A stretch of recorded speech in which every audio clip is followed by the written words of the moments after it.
Awesome, let's do this. Hello, hello. Hello. Hi. Oh, hi. Oh, hi. Yes. Hello. It's good to see the mad scientists here with all the glory of madness. True gremlin. Pleasure. Though I hope you don't mind that I may had to take a couple supplies that I noticed in the back area of your place. But don't worry about it. Don't worry about it. I'll fix it later. Maybe. What'd you take? That's for me to know and for you to find out what the results are in the end. We'll be watching myself around you. You seem like you're very chaotic for some reason. I don't know why. Nothing to worry about. There's a 68% chance that this will work. 69% chance that that's nice. Oh, yeah. It'll be nice. It'll be nice, definitely. Well, whoa, someone messing with you? Look at you. No, the person who just followed Vtuber got a sore.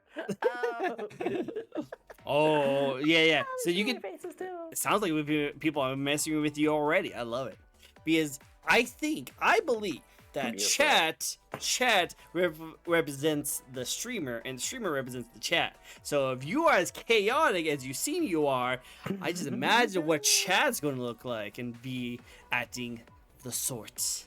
I have the answer for that. Abusive. Abusive. Oh, I see. In a good way. Wait, VTuber feed connoisseur. Oh, I wonder why they're following you. They are responsible for half the activity on my Twitter today. Oh. Well, hey, you like what you like. I love it. Hello, Lucky. It's great to see you again. Shame people. Hello, San. Hello, San. Oh, I love it. I love it. Hi, Akarita. Yeah, Akarita. You giving us you're giving us exactly what you are feeling right now. I see. It's very good. Very good. Well, hello everyone. Welcome to the show. This is a fun little VTuber talk show I like to do each and every week where we get to know our favorite VTubers. Today, we're getting to know a very lovely scientist over here. How about you introduce yourself to the very few people who do not know who you are? I'm a favorite? You I are a always favorite. said I would be nothing. I proved her wrong. You definitely proved wrong. wrong. Yomi Quinley, alchemist extraordinaire. Oh. Not a mad scientist, miss the time. I'm a glad scientist, and I'm glad to be here. It's an absolute pleasure. I am a high-energy variety streamer, partnered on Twitch. I do this full-time for a living and on YouTube. And now I am here to, well, maybe do a couple of experiments. We'll see. If you end up green by the end of this, don't worry, that's normal. It'll wear off in 5 days. Like, I have work after this. I can't be green. You know how hard it is to like rent cars to people and be like, "Hey, I just want to get you in this Audi," and they're like, "Why are you green?" Like, don't worry about that. Don't interact with VTubers online. They do things to you. It's okay. I can do blue instead. I heard there's a 3-man group that's hiring. I'm down for blue. Blue's cool. I can do blue. Green, especially after like what happened in 2020, I think people would prefer me in blue than green. Just gotta say. But yeah. It's great to see you, Yomi. I've been trying so hard to get you on my show. Do you know, like, we've been talking for the past, like, I want to say, like, 2 to 3 months. Been trying to get you on my show. You are a very busy scientist. Kind of casual chats, yeah. Yeah, we just, like, casual, because, we're chilling, we're vibing. But, like, you have been doing so much stuff since I first met you. Like, oh my god, like, you okay? You okay over there? You good? You good? Chad, you're making her take breaks, right? You're making sure she takes all the breaks. Maybe. Okay, my choice of hydration. Water or coffee? Water or coffee? I chose coffee. You know what? I got coffee too. I got coffee just for you. I like it. It's really good. It's great to see you too. Also, Thick, Link, and Will. It's great people that from my community. Love to check you out. It looks like they love the licking. They're definitely showing you all the likes. All the likes. You know what? That's fine. It's fine. Again, used to it. I have a bit of a sussy community, and I'm okay with it. Little spice. Nothing wrong with a little spice. You're totally good. Good. And people like what they like, and people like you for what they like. So, just totally good.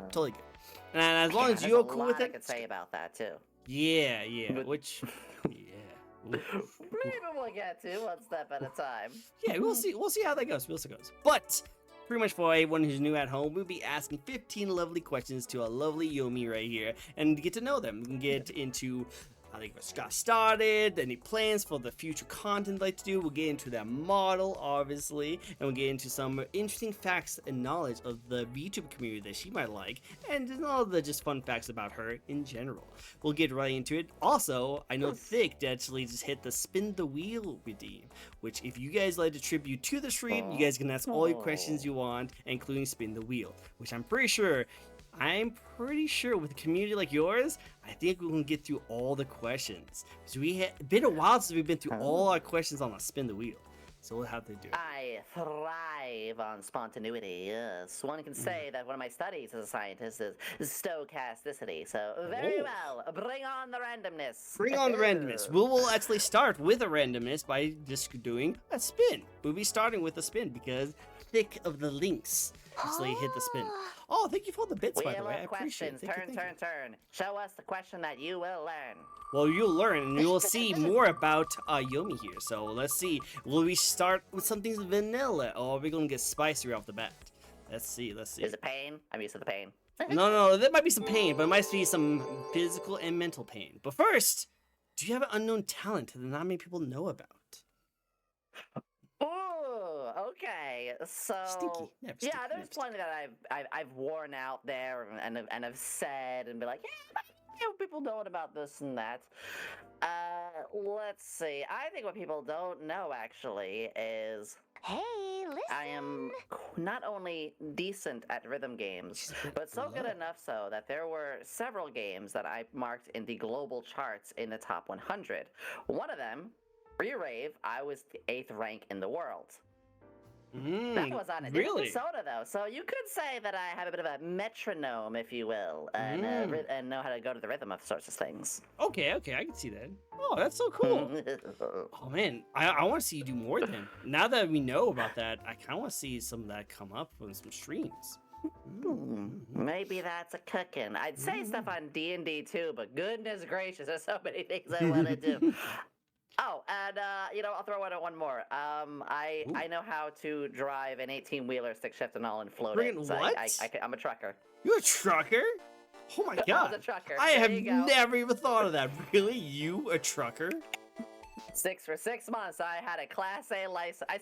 The Class A I had for like 3 years, but I was only doing something with it for 6 months. Oh. Because after 6 months, I was like, trucking is making my health go so far down, mentally and physically. So I stopped. And I wasn't gonna spend $400 renewing a license that I was no longer using. So it's back to a Class D. Yeah. Sounds like we need to get you a truck simulator. It sounds like you know your stuff.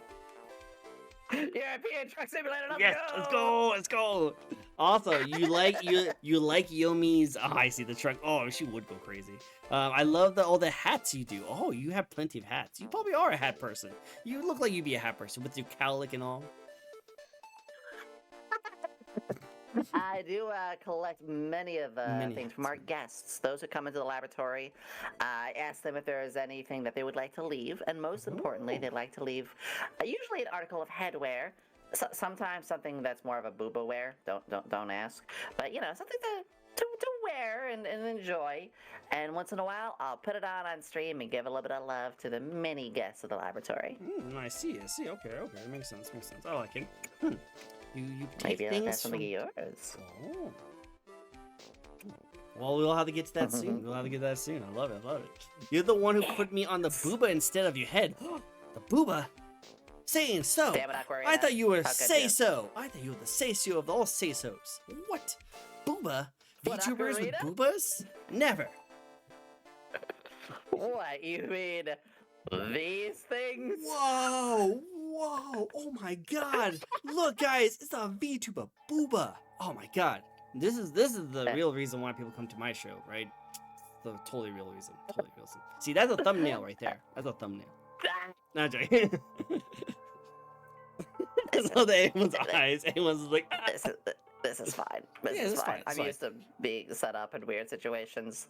Sounds like he's a van from a Golden Boy. What? Nah, never.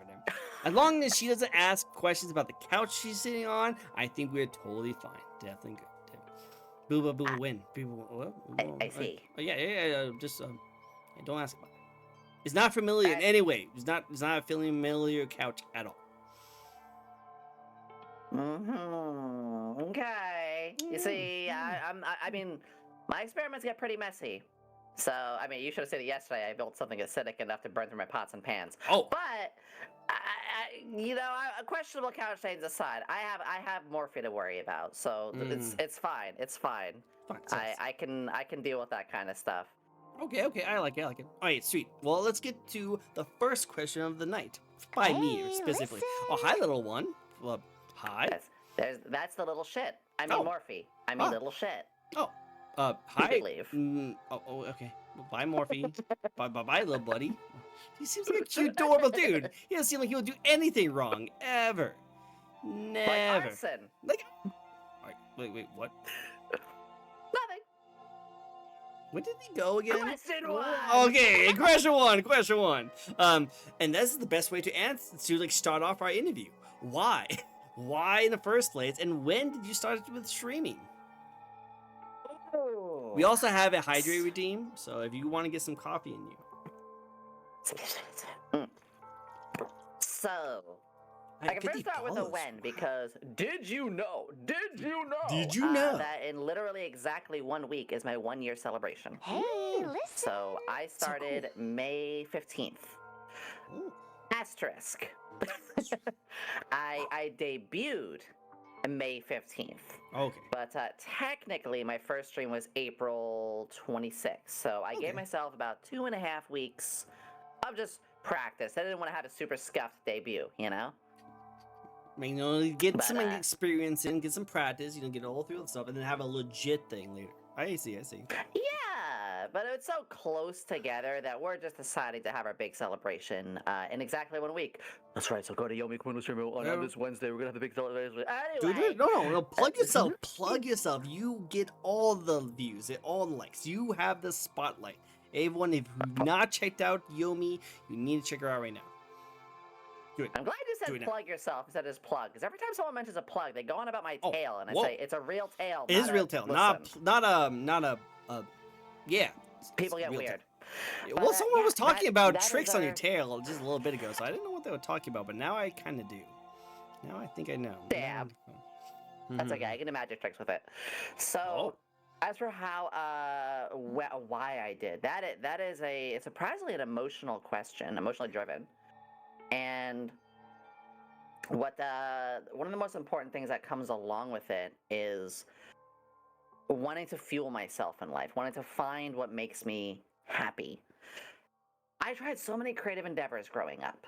After college, because I went to college for graphic design. I have a graphic design degree, which a lot of my overlays I did myself. So at least there was something that good came out of it.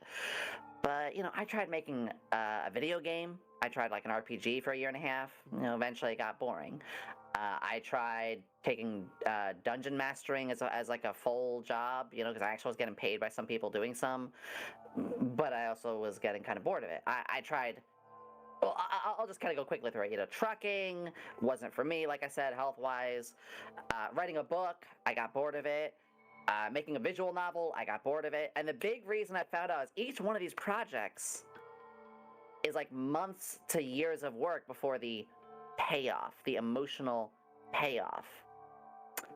But I realized with D&D, tabletop, every time I built for a session, a week goes by, I run the session, the payoff's right there within a week, not within 2 years, I want to work on something and feel satisfied about it. What happens with streaming? You work on it, you literally stream the next day, and you're satisfied with it then. Too many ideas that need to get out there. Mm-hmm. So December 2022, basically, very beginning of 2023, I was at my lowest point, and I said, you know what? I gotta do something, because I was a very, very miserable individual at that time. Saw some stuff my friends have been doing and been thinking about it, and I said, let's try this. And if this doesn't work creatively, then I guess I really am stuck with a 9 to 5 and probably not going to be happy. But this was it. It was for happiness. Is the summary? Is happiness and finding somewhere I can put my valid creativity to work and feeling satisfied about it.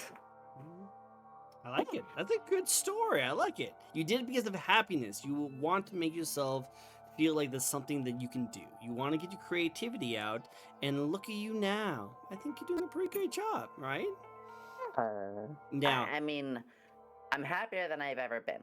It's a lot of work, but things worth having require maintenance. True. Friendships, relationships, stuff around your house, stuff that you buy, hobbies, anything. Anything at all. It requires maintenance. Now, here's a tough question I'm going to have to ask. Would you say that eventually, just like the other things you started off and stopped, would you eventually get bored of this? No, actually. Okay.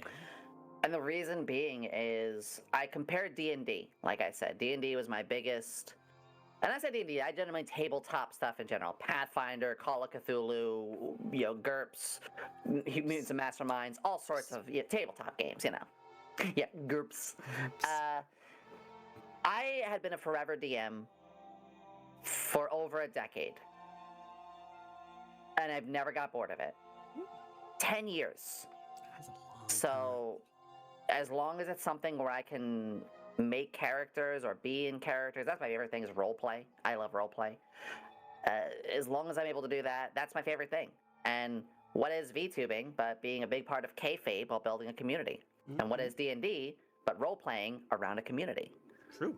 So it lines up to my special interests. So, yeah, unless someone hits me with a hypnotized laser, then I don't see anything changing on what I want to be doing here. Cool. I like to see that. Cool. It's a good start. I love it. That's actually really nice. I like how wholesome it is. I love how good it is. And it sounds like you're not be going anywhere soon. You're going to go anywhere anytime soon. So, Chad, you better stick around. I love it. That's so cool. All right. Well, let's get to the next spin because it looks like we have another spin for us. So let's go into the next one. Boom. Wheel of questions. Turn. What sort of thing about Yomi shall we learn? We will learn about the Yomi with this next question, and that is ideal date. What's a great ideal date for the Miss Yomi? We're getting already into the spicy questions now. Everyone in chat. We'll pay for dinner. Yep. I will say, write that down, chat. Write that down. An ideal date. Ooh. So I have grown up being very frugal. I don't need a lot. Even into the VTubing space, like, Yomi, your models cost thousands. Like, no, I looked through like hundreds of artists. I am a penny pincher. I am a garage sale flea market connoisseur. So the date does not have to be expensive. My date would be something as simple as us first getting a chance to meet at like maybe a little restaurant. We'd be like, oh, it's gonna be an expensive restaurant. Nah, you know what? You can take me to Wendy's. I don't care. You know, you would like Wendy's.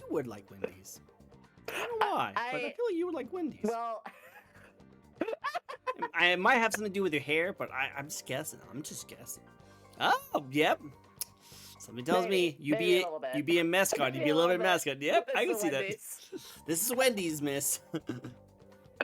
So go somewhere nice, but it's not about the food. It's just like a chance for us to talk and go over a lot of things, and then go over to one of each other's houses and nerd out over something. Show me your painted figurines. Show me your collectible anime collection. Show me your Bill Nye DVD collection. What? Show me something cool. And I want to hear you gush about it, but in return, you got to hear me gush about like D&D and my characters and stuff like that.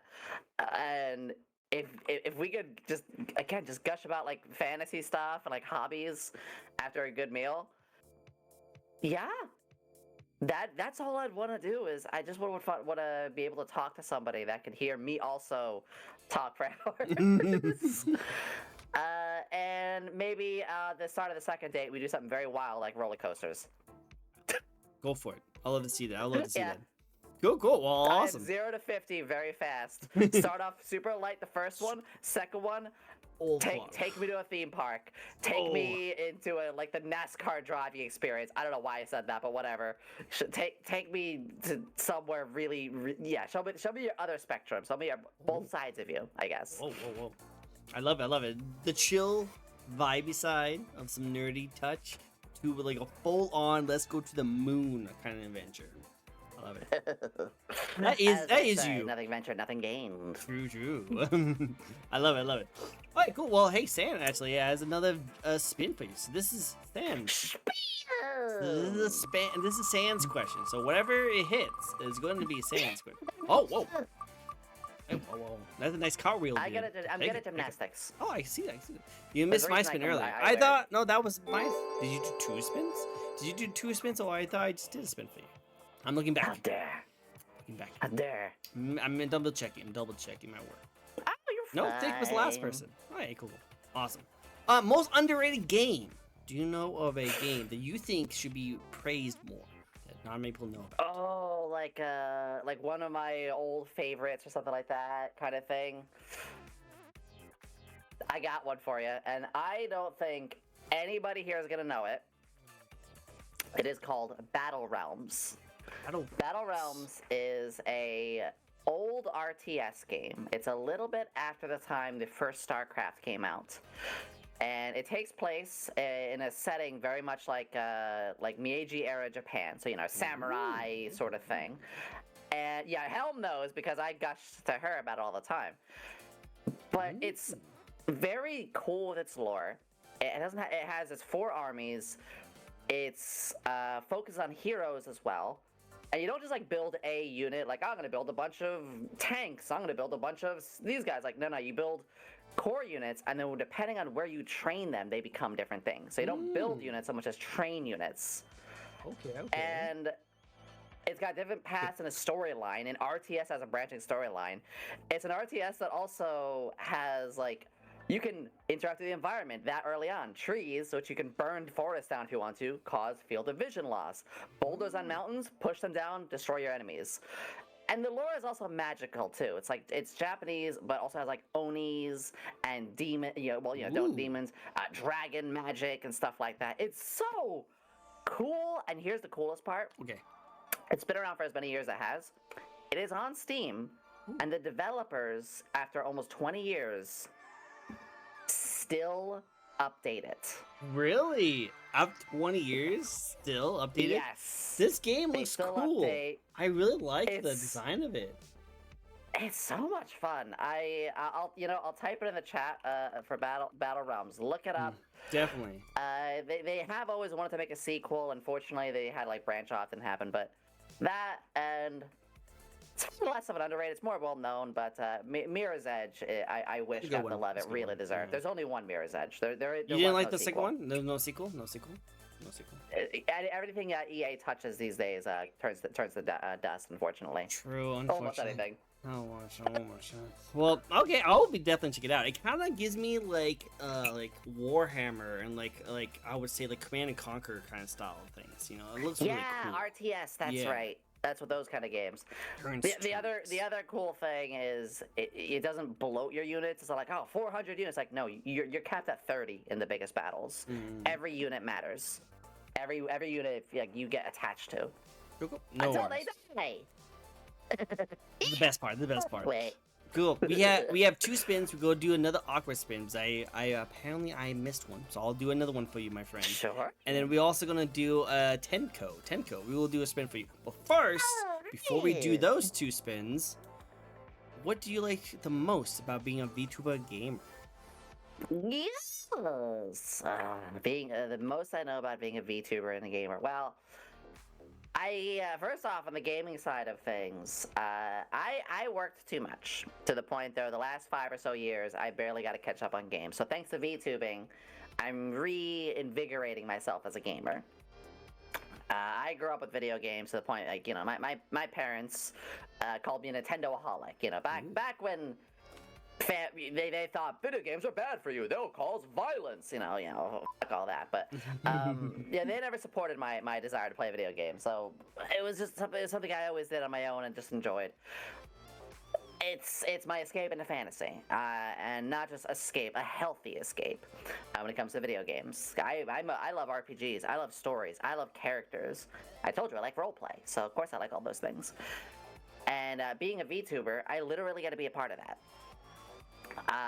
Because Yomi, I was created in the depths and the minds of a sort of D&D spectrum. Ooh.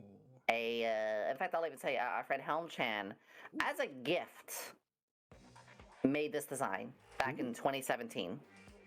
It was a sketch of like, hey, real name. This is a drawing of what I think your ultimate like waifu kind of thing is. Cause yeah, like I like braids, I like lab coats, I like stripes, I like. Basically, they made the ultimate we know what you like kind of picture. And 6 years later, and many other iterations later, this was here. And I roleplayed this character in tabletop games. But I wanted to do more with it. I wanted to bring more life to it. So when I saw like the VTubing side of things, it's like, this is my way to roleplay more. This is my way to have that healthy escape. Because I'm a lore writer. I'm a world builder. That's what I like to do. Lore. Yeah, the lore. The lore. So imagine being a world builder and getting to be in that world as more than just a piece moving across a grid or text from typing in role plays and stuff. And here's the summary is, I like to be in character, to be a character, healthily, like I said. It's always very important, never get too lost. And to be around other people that I know have that interest, because being in any of that stuff, it's hard to find those people. It's hard to find folks who like role play or anime or stuff without having to find like 5 other people who will tell you to sod off or whatnot. But this, it kind of gives that umbrella of like, we know what you're gonna like VTuber to VTuber. I'm sure you like anime at least, and possibly role playing to some degree. It's like, yeah, well, you found your people basically. So I'm around my people. Yeah. And they still come in a lot of flavors. All the flavors. All the flavors. Yeah, I have a lot of VTuber mutuals who we have so many different interests, and we don't yak each other's yum. We don't make fun of each other for liking what we like. If anything, I've been able to experience more things that I never thought I would like because of these people, and vice versa. So it's a lot. It's I guess community. It's just being in a community and making friends and thriving is the best way to put it. I like that you use this as a way of like not only getting back into gaming, but also as a VTuber, you kind of change the way people watch gaming. Because as a regular typical streamer, they usually will just like play a game. And they'll just play it, and then the interactions between you, the game, and the chat is usually what stems the entire entertainment of Twitch. But as a VTuber, like yourself, you add a little bit of flavor that makes your streams a little bit more unique by adding a little bit more of a character, adding little things and put a little bit touches of your own little personality in everything you do, which I think puts a lot more of a twist of what a VTuber can do, and you definitely change it up a little bit, and I like it. That's exactly it, especially when we have the ability to put ourselves into some of these games and stuff. I've been modded in several games. Ooh. And when you have people, it's easier to mod in or put ourselves in when you were already a digital character. So obviously it doesn't work one for one, such as it's not like you can just grab my skin and put it in some sort of video game. That's what NFT people used to think, who were there super stupid. You know exactly what I'm talking about. But we're more distinguished character. Like if you just see my silhouette, I'm already like something you can identify. So we have more distinct fantasy kind of shapes and looks to us that makes it easier to translate into games or so. Like if you grab a Mr. Beast, at a far away space, he still looks like just a guy. You know, you see Mr. Beast in Fortnite, it's still just a guy. But if you see Venom or like, you know, General Grievous or like, say Gargura in Fortnite, it's like you could see them a mile away and be like, oh shit, that's the Gura skin. It's much cooler or easier to identify in those kind of things. Does that make sense? No, that's actually one of the biggest things you want to do when you make a character is that you want to be able to put them into black, like a silhouette, and see if they stand out. I think it's called the Mickey test. Is that you can put like a black silhouette of a Mickey character, and everyone will know and recognize that character. If you can make a design of a character, put in a black silhouette, and you can have them be distinguished between other black silhouettes, then you've made a really good character design. Exactly. And that's just that thing. Like I said, with us playing games and stuff, our designs are more easy to match them. And my friend Aki, they do a lot of that modding stuff too. Orange is Borange. And like I said, it gives us a better crossover into mediums. Even when we do more idol-like stuff, it's part of the idol culture with it too. But that's a whole nother spectrum of things to talk about. True. We'll get into a little bit more of that because you can't really go into the VTuber community without talking a little bit about the idol culture, but we'll get into that a little bit later. First, we got some spins we gotta do. We got some spins. So let's get on the first one of the next one. I love Ryoko. Ryoko. It's great to see Ryoko. Ryoko is an amazing dragon VTuber. I love her. She's so great. I love her too. Sorry, you must be spinning the wheel for Bomi Binley right now. Give it. We're doing Tenko, and then we're gonna do Aqua. We'll do Aqua next. Yeah, no worries. I love Ryoko. Proud of you. Oh, I'm proud of both of us. We're proud of you. You're just so amazing. Oh no. What's this? Oh yeah. Here's a very new question that I thought you, Mike, as a scientist, be able to let us know. Is a hot dog a sandwich? Oh no. I started a fight in chat because of that question before. Let's do it. I like fights. I think this symbolizes the chaoticness of our stream. So let's see what the answer is. Alright, so the thing that we need to remember is by all definition of things, you must find out what is the definition of one object to another. And the definition of how people depending on states relate on things is a sandwich. What is a sandwich? Many say it is some form of a protein or some form of a dairy, often both, placed in between two slices of processed wheat. Well, the buns on surrounding both sides is processed wheat. They're on opposite sides, and there is between it, I'm sorry to say, a processed piece of meat. So I'm going to have to say, yes, you require to place condiments on them. Many condiments, just like we do for other sandwiches, and you can do all sorts of fun, silly little things for it. This also means that, well, think of it this way. I've had an ice cream sandwich before. Two waffles with ice cream in the middle. Yep. That's not even meat.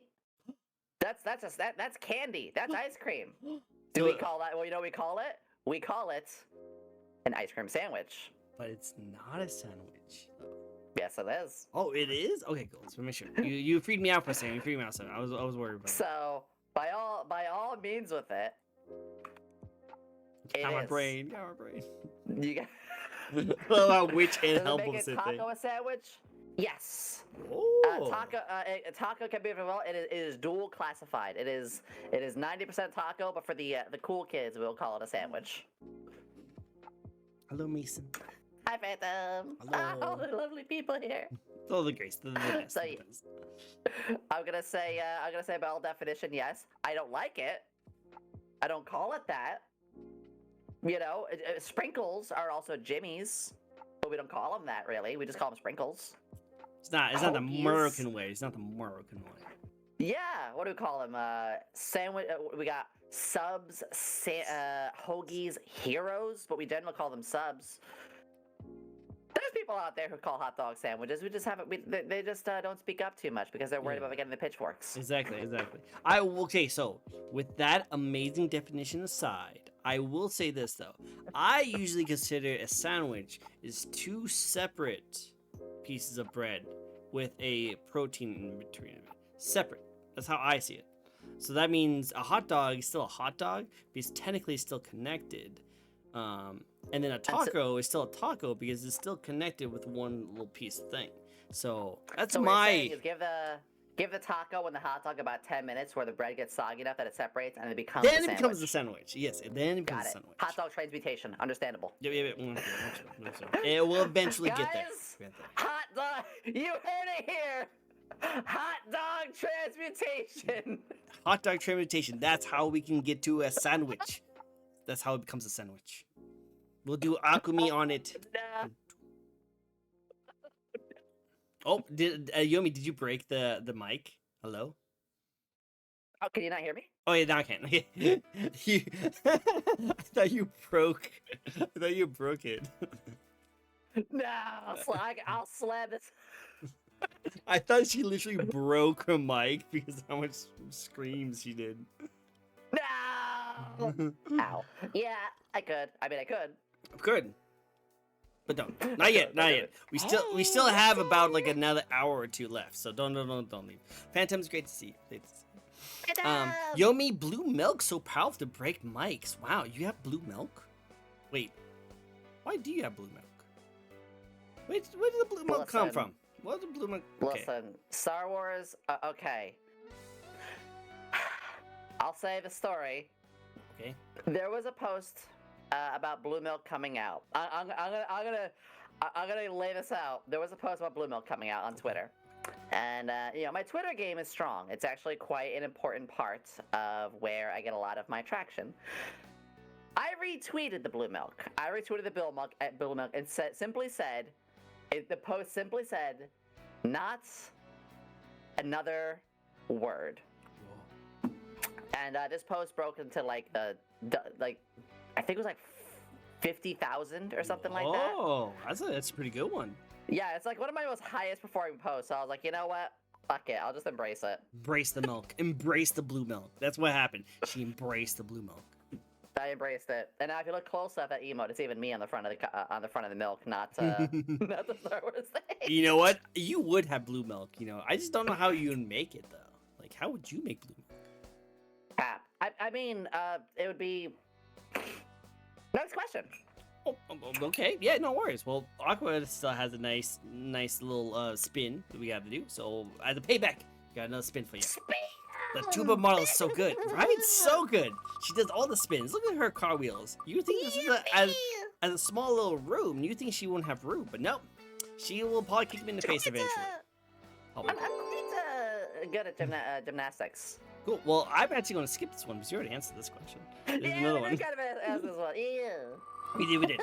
I will not ask the dangerous question of hot dogs are made. There's some questions even I won't cross. Whoa. Wow.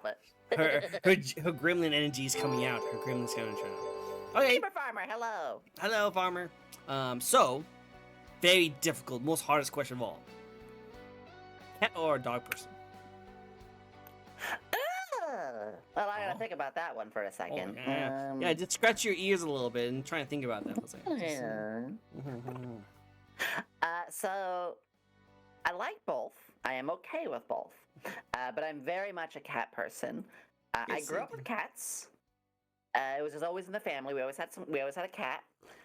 I also am not terribly, but I have a you know, it doesn't like bother me too much, but I am allergic to dogs generally. I can tolerate it. It's not as bad as my allergies to rabbits, which I hate that I'm allergic to rabbits. Like, it's extremely allergic to rabbits. But yeah, but I am allergic to dogs, and I've had a lot of bad experience with dogs. I know they're good boys. I know they're good doggos, but I'm not gonna get too graphic, but I've had dog attacks, like genuine harmful dog attacks, scarring dog attacks, unfortunately. So I'm very wary around them. And this segues another thing. I'm actually very wary just around most large animals. And just a fast example for you, right? Horses. Ooh. Everyone's like, yeah, horses, oh, they're great. These people ride them. They're this wonderful, wonderful creature. all it takes is them having a bad day for you to get a hoof to the face and have your entire life change forever because it's going to give you brain damage and crack your skull. A horse can kill you. Well, yeah, 100%. How many animals are that you just see like, yeah, it's just throwing a tantrum for some reason. It's just having a bad day. It's like it could destroy you. No. So big animals scare the shit out of me. No, 100%. I know that for a fact because I used to own horses when I was a lot younger, and my dad actually got injured by one of our horses because he bucked him off and broke his leg. So yeah, definitely know about that. It's not a fun situation. You gotta watch out. It's just like that. It just takes one bad day with it. That's how I got my dog injury too. Was like, oh, the dog's never been like that before. It's never. Yeah, it bit my finger off. It's like they've never. Well, there it is. That's what happened. Sorry, it's a little graphic. We got it reattached in time, but there's a reason I don't write very well anymore. But anyway, but like it's that kind of thing. It's like big animals. Oh, it's just having a bad day. Yeah. That bad day will make your day a lot worse. Yeah. So. You know, I respect them, but I'm just very wary around most large animals. I like small dogs a lot, though. I like the little wiener dogs; they're adorable, or Shibas and stuff like that. But yeah, I'm a cat person. We've always grown up with cats, and I want to go to a place where I can have a cat soon, because I currently live with roommates and with no pets allowed policy kind of thing. So. One day, you will soar and be able to get your house if our economy allows it. Eventually. Besides, I've already got up with this little shit as well, and he's, well, more of an it than he, but they kind of serve as a pet already. And I like him though, he's cool. Look at him, just jamming out. Yeah, Morphe, say something nice. Poop. Okay, that wasn't nice, but listen, that's Morphe. You want to try again? Not. Okay. Huh? Yeah, he's a bit of a. Morphe, introduce yourself. It's Morphe time. Yeah, okay. You can leave. You can... Sounds perfect. Oh my god, he's like the best character. Nitrogen monoxide. Oh my god. Don't give him that power. Oh my Don't god, say he's that so about cool. him. You know what? I think I know who I'm going to interview next. How about that? Murphy interview, guys. Might just do a full-on 2-hour-long Murphy interview. I don't know. It seems like that'd be a good one. I hate it here. No. Well, no, I still like it. I am also a cat person too. I actually do not like dogs. I actually got bitten by a dog when I was a kid, and ever since then I don't really like dogs personally. Not really my jam. But you know what? Love my cat, even though I am allergic to my cat. I am actually allergic to my cat. Still love my cat to death. Do you take antihistamines? Nope. I just don't touch my face. Do not touch my face. And also, I pet my cat with my feet all the time because he has a foot fetish for some reason. God damn it. Yeah. So, good to know. Oh my god, I just read what Helm said. Hey, it's my so favorite video, his- Morphe's sister. Oh my god, it's so great. His name is Morphe, and I don't know if you realize this, but with Stream Elements, you can have a bot name for it. Instead of always saying Stream Elements, it's showing a follower. And I made, in order to do it, you have to make an account. Yeah, so I made an account called Morphe Assistant. Morphe Assistant has like 60 followers now. Oh, It look at literally that. could be affiliates if I stream on it. Dude. It's so weird. Dude, let's get him on my show. This is great. Let's broaden things. He's going to be more popular than you. Watch one day. One day. No. This is where I go to the interview with Vtuber. What? Stargazer. What? Are you talking about Morphe? Don't talk about Morphe that way. Stop it. Stop it. Stop. It's great to see you, Stargazer. It's great to see you. And which we're going to get that spin very quickly. But before we do, you are Yes. I would say you are kind of like a. I just don't really know what you are. You are like a gremlin elf. Oh, you're talking about my race? Yeah. You Happy to say, I am what is called a tiefling. oh teeth. Okay, you know you that are. makes sense. That makes sense. No So you know what those horns. are. For folks who don't, it is a humanoid, often human, could be elf, could be dwarf, whatever. Mine is human, that is, well, born with a large amount of devil's blood in them, or demon, or daemon. Mine, particularly, is daemon, arrow daemon to be particular. And the thing is, we tieflings get quite a bad rap. People think, well, the devil is here. It's like, I didn't do anything. I'm just here. So part of what I like to do is to really show people a bit of a fantasy twist, sure, but no matter what you're born as, where you're born, who you are, whatever, you're always still born a good person. It's what you become later on. Yep. So yeah, it's kind of a weird like don't judge people for their looks sort of thing, you know? Wow, superb! Anonymous, thank you for the follow. Thank you for the sub. I really do appreciate it. We have an anonymous. Okay, so we have an anonymous in my community. I don't know who you are. I love you because you just randomly just gift out subs just every now and then. I don't know who you are, but you are awesome. I appreciate you and everything you do. Dude, like the X-Files, he's like da da da da da da da da da. But yeah, no. Oh yeah, I can see you be definitely a tiefling, but you don't have horns. I have interviewed a lot of tieflings. Okay, you know. Quite a few do, quite a few don't. Not all of them have tails. Some have webbed fingers and toes. Some have, an extra. Some have more vestigial-looking hands. Some have, an extra eye. Like, there's actually a lot of genetic differences that tieflings have. I know one that can breathe underwater. Oh, snap. He's an aqua tiefling. Okay.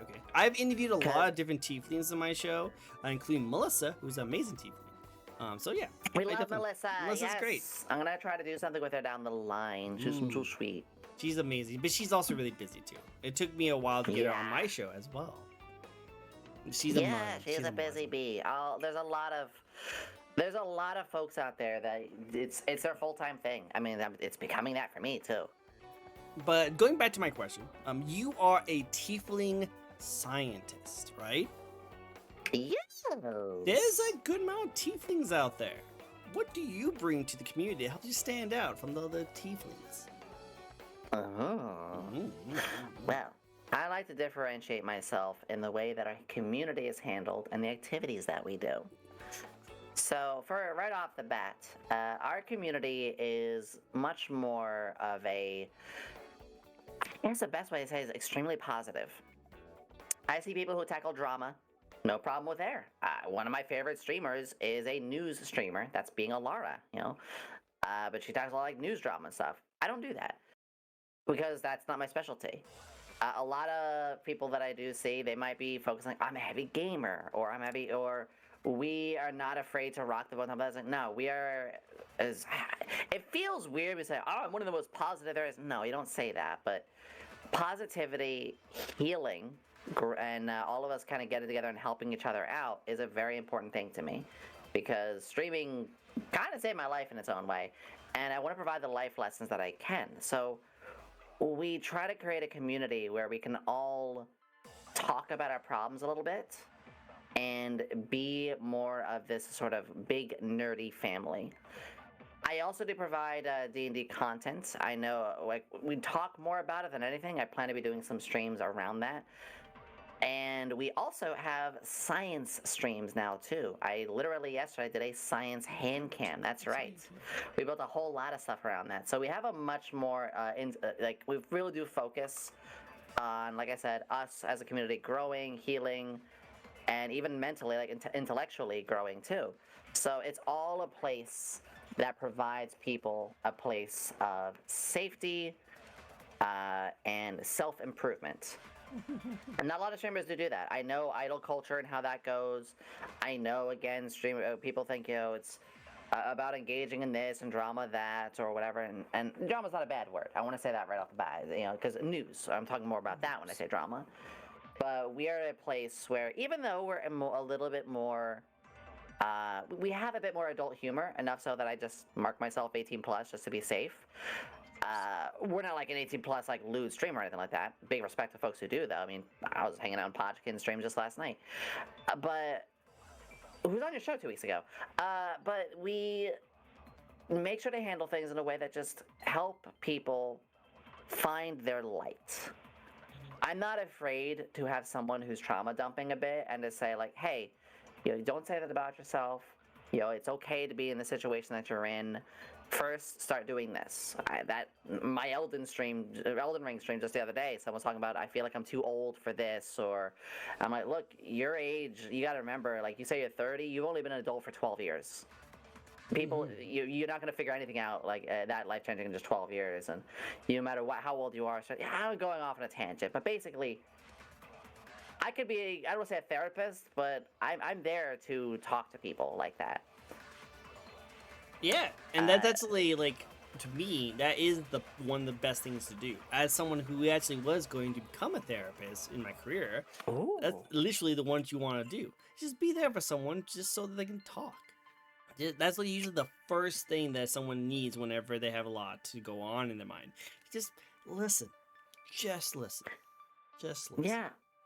A lot of us worry about being parasocial, about having those people in. And even I have to be careful, of course.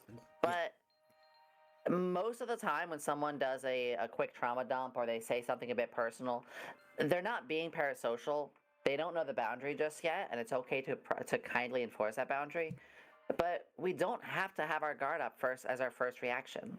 Instead, our first reaction, having the power of a whole loving community around, which my community is extremely loving, so loving, is to say like, hey, we got you for a second. It's okay. I don't mind having my stream for 30 seconds turn to a specific viewer in the chat and be like, hey, let's talk about what you're going through for a second. And I don't know many streamers who do that. I can't really think of like one. Well, ASMR because there's less. The conversations are slower like that. But like outside of that, I don't know any that do that. Which, by the way, I also do ASMR. I did see that. I jumped in some of yours when I rated you, so I definitely know you do that. Which I will definitely say 100%. When someone calls themselves a variety streamer, you're definitely the definition of a variety streamer. Because you don't just play variety games, you do a variety of different content. And all of it is to pretty much give all the content, love, and respect to your community. And I love that. I think that's really good and respectful. I try to. Oh, I really try to. That's why he works hard. Of course. Yeah, like, I think your chat also knows this too, and that's why they stick around with you and always support you, because you do a lot of stuff. Just make sure that when you are equally giving out all the support to everyone else, you let other people support you when you're in need. So make sure you take your breaks, okay? Yeah, I'm learning to get better at accepting those kind of things. Just my upbringing and everything like that, it was never really self-loving to myself, to myself, and that's been changing. I mean, I stream full-time now, for goodness sakes. So people are that giving. It's tight, there are days where it's like, oh, this one's just enough to make like rent and groceries, but it gets better, and I understand too, like, oh, April didn't do so well. It's like, well, you literally just had a big subathon, so of course people are recovering, but I couldn't be doing the amount of work that I do if it wasn't for how much that they give, and I couldn't be more thankful because it is life-changing. Okay. But I'm gonna stop myself before I start crying. That's not my interviews are mostly just to make sure that you get the great discussion, but also the great love you deserve. This is a huge spotlight about you guys, so you definitely deserve it. So keep it up. Speaking of amazing things you deserve, I think Witch would like to ask you a question. So let's spin to find out what that question is. Did I miss another one? Hang on, let me double check. Witch, I got you. I have to go back and make sure I don't miss any more. You're fine. And the next question is... What does that say? It says Coblin... What? I'm sorry. What'd you say? Wait, no, hey, come back. Come back. What? I'm really curious. I can't see the questions. What is? Listen. What? Listen. What? Listen. I have no idea what's. Oh, hi. Hold on. Ask it again. I'm not asking anything. Technically, technically, which was the one asking the questions? Technically, which was? I didn't say anything. You saw my questions. I got enough out of that from I got her. Chan. Welcome to the God legends. Yes, me, Hell, and Mika. Now you got her. Yes, I did get her. It was great. It was love. I love it. To be honest, I a feel like lot clown around here. this entire spin the wheel kind of thing was all been a facade just to get her to say it. I feel like a clown now. Thank you. Well, hey, you know, I know the feelings, so you should be good. Put down the gun, whispers. Abel puts out the guns. It's like one of those like, Mexican standoffs. No. When you have emotes where you literally have guns, I'm pretty sure Abel can just stop pulling out guns. Like even I have a gun emote on that right here. No, he got me. Abel got the guns. Abel got. Oh, It's fine. okay. We missed on purpose. We missed on purpose. Fortnite, that's with you. Mhm. I love the gun emotes. Those are my favorites. Yeah. Cool. Alright, next one. Oh, hey, I love that Damn. one. That's a good one. That's good. Look at you. You even got a sub. Oh, hey, you did get subbed. Oh, yes. That's my mystery subber. I love my mystery sub. Warning shots. Yeah, the warning shots. Cool. Hey, Darn, I missed. why? I missed. Oh, dude, I love Game Grumps. Yeah.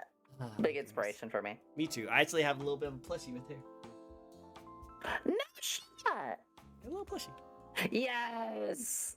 Do you recognize this plushie, by the way?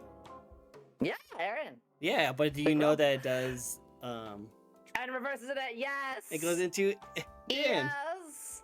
I love this one. I love those. I have an axolotl version of those kinds. I love reversible plushies They're so much. much. They're so good. I didn't meet him, but I went to one of his Scribble showdowns, and I was able to Ooh. see him. If only it wasn't like every single other person that was there alongside Aaron, I would have tried to talk to him. But like there was so many people there for like Jaden and like Odd Ones Out and stuff like that, so I wasn't able to get. Oh yeah, that's right. That's right. I know how well that went too. There's a whole lot of people I would love to get a chance to meet, but Ooh. I also want to make sure that I don't leave anything behind. I met a lot of people this year, and it's hard to maintain all the relationships. Even like my best friend, hi Helm. We haven't been able to spend as much time as we used to. But you know what? I'm very happy that they're accepting of that and understand that how much work is going into it. Because I actually have had like a couple people that when I started VTubing, a couple months into it, they were like, "Yeah, you don't really like hang around with us anymore. You like this instead of us." I'm like, "No, I'm just literally like starting a new life. Like I'm at any job. You know when someone has a big job, like yeah, I got to go to academy training for 6 weeks. Imagine coming back and someone saying after 6 weeks, "You're not a friend anymore. You don't hang with us." Like, I literally was unavailable. What the are you talking about? Like I had that happen to me. That just It had happen to me like a lot, and it sucked. That just comes with the So, territory. yeah. When you move on with life, people will just gradually go. You know, and there's nothing wrong with it. You know, I left my Oh, it's whole one thing if gradual, town. yes. I left them a It's whole one town. thing if it's gradual. It's another thing if they attack you for finding success. Yeah, they shouldn't attack you though. They're not true friends if Yeah. they attack you. It'll make you feel bad about it. That's not right. You know. Yeah, if you gradually drift apart, that's fine. But if like you pick up a conversation and it's like, yep, Yomi, you changed ever since VTubing. Like you're just not around as much. You changed. It's like Changed. Freaking nah. That's a you toxic. mean me being happy? Yeah, that's a toxic mentality right there. If you have friends Yes. that says that kind of stuff, those are not true friends. You don't want those kind of people. You want those people out of your life and move on with new friends and new communities. Exactly. So yeah, sorry you had to deal with I've that. had That's a lot of not fun. experiences around that stuff, so I try to give those lessons too in the lab. Well, we don't hey, just do science lessons. We do a lot of life lessons. true. And hey, Yomi, just know this. I don't know how old you are. I'm pretty sure tieflings are like hundreds of years old, something like that. But I will say this though, you don't have to deal with that anymore because you are surrounded by amazing community. So good friends will keep staying with you. The bad friends will keep leaving you behind. And which, you know what? It's totally fine. It's totally fine. You don't need them. Yeah, it's an important thing. And again, it's something I do bring up quite a bit. Well, not quite a bit. When it comes into streams, the biggest thing people will say in my streams at times is like, "Hey," or no, the biggest not thing people say, but the biggest like thing that becomes a life lesson is when people say that I am lonely or don't have a lot of friends and stuff, and we talk about that stuff where it's like it's okay actually if you have like only one or no friends for a short while, because that moment if you have like 4 friends and they're all toxic, it's better to be without those. There's nobody in the world that'll be like, you have 0 friends, you have less value in life. It don't work that way. That's not how it works. If you have no friends for a short while, that means you can focus on you, and it means that you left toxic groups, and and now you can better yourself for a bit and go back and try to find some friends that will appreciate for who you are. Exactly. So, Exactly. I'm going on tangents, but Hey, as someone who's that's been fine. through with that, well, I say none. There was one. Like I said, I always had Helm, even during like that lack of almost anybody. But yeah. It's not Pokemon out of competition. company. Exactly. Yes, true. You have changed. You're supposed to. Yes, 100%. And that's the kind of like way you want to think about it. One, tangents are super welcome here. I'm totally down with tangents. Totally good. As long as chat, you cool with like staying with us a little bit longer. But yeah, don't. The thing about friends is that like even your best of friends, even some of your worst of friends, as years go on, you go back, you will definitely start losing them. But you know the great thing about it is that you'll make some new ones. You know, I've made a lot of new friends from leaving my hometown and over here, and I still have some good old friends that I will still interact with. I'm actually going to go down and fly all the way down to California just to see my best friend get married. So like you will definitely always stay connected to the true friends, and the friends that you don't really care too much about or they don't care too much about you, they will just move on with their own life. That's totally good. It's totally good. It's all good. It's true. It's absolutely true. And my preference, like I said, is just keep it light if people grow apart. If they do, like, you know, we will. There will be friendships that do gradually part. That's okay. Just be nice about it. You know, and if you see them again at some point, hey, reconnect. But like just don't be a dick. Just don't be that. One of my famous quotes was, "Don't be that asshole." Yeah, like it's so hard to be a dick. I feel like you have to go out of your way to do it. Why? Just be nice. It's easy to do. Just be nice and caring to people. I don't know why people go out of their way to be an a-hole. Like, come on, guys. Come on. The world's hurting more now than ever. It's more separated than it ever needs to be. So, True. as my streams are, my biggest thing is to try to unify people and give them a chance to just put your shit at the door and be whatever weirdo you are and embrace it. True. I'm a mix of science and silly and sus and stupid. And I embrace all the every S's, all the fucking one of S's. it. Mm-hmm. All the S's. I love it. Yes, treat others. You want to be treated. Perfect. And be who you are and wear it proudly. Yeah, Even exactly. if you think people aren't gonna like it, there'll be people who like parts of you. Yep, true. There's a lot of people in the world. Yeah. Oh gosh, that's a whole nother tangent I can go on, but I'm gonna stop myself. No worries. Actually, Mimikyu, a brand new follower. Thank you so much, Mimikyu. Would like to ask you a question. Which, by the way, Mimikyu is one of my favorite Pokemon. So I love how they're following. I love it. I love Mimikyu. I remember Ace Rolla, the gym leader. I remember that whole area. That was yes. So good. All right, so let's see how much of an anime fan you really are. What's your favorite anime? Ooh, okay. I'm gonna judge you harshly on this one. Do I have to pick just one? You can pick 3. Let you pick 3. All right. Because I have a favorite manga, but the anime adaptation was Garbo. My favorite manga was Chrono Crusade, but the anime went off the rails pretty badly in the end. My 3 favorite animes, we're actually watching one of them right now in my Discord. It is the Full Metal Alchemist series, the good. original one. Oh. Both are good. Because the original one, when the manga, because the manga was still going when the original FMA caught up to it. The deviation it did on its storyline was one of the best deviations an anime was able to do. Every other time I watch an anime that has to deviate because of a manga is like not there yet, it goes down. This one did not. It made certain characters that weren't in the manga more important. It made its own unique story enough to garner a movie That alone says a lot, and it became a gold standard in its year for what voice acting in anime should be. It literally opened the careers for many voice actors, and a good reason for it, as well as animation studios. It actually had a massive impact on the anime industry. And people who poo-poo on it because Brotherhood, you gotta respect this lineage. And on the other foot, though, that's why I love Brotherhood too. I like the first one more, but Brotherhood, I salute it. You keep on running. I'm glad you're getting the attention that you do. So the original FMA, Outlaw Star. Ooh, that's good. I was a Toonami kid. Outlaw Star, big one.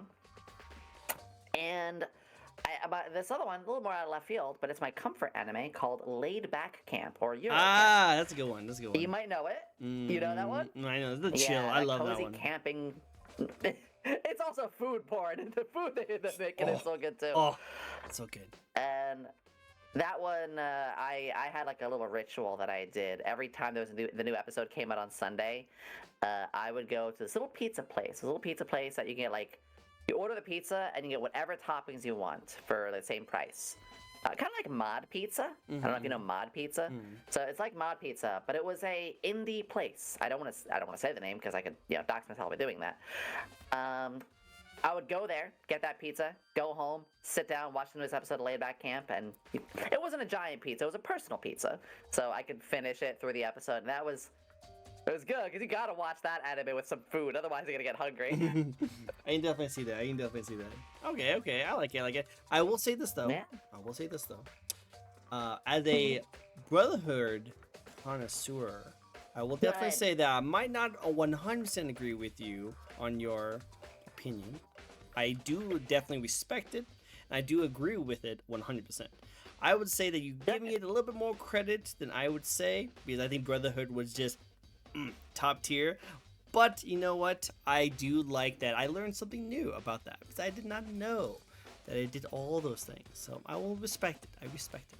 Yeah, I mean, I have the mangas even, which what Brotherhood is based off of. Literally, the only reason I haven't finished Brotherhood is because I kind of already read it from the manga. It's so good though. Oh my god, like the last part of the last fight, all animated. Oh, I think it's definitely worth it. Definitely worth it. Like you want to watch it just for the animation because they did a great job with animation style. Like just seeing father like hold the son in his hands. Yeah, they did a really good job with it in the manga, but when you see it animated and like how freaking Chad the guy is, it's so cool. It's so cool. Definitely recommend checking it out. Definitely.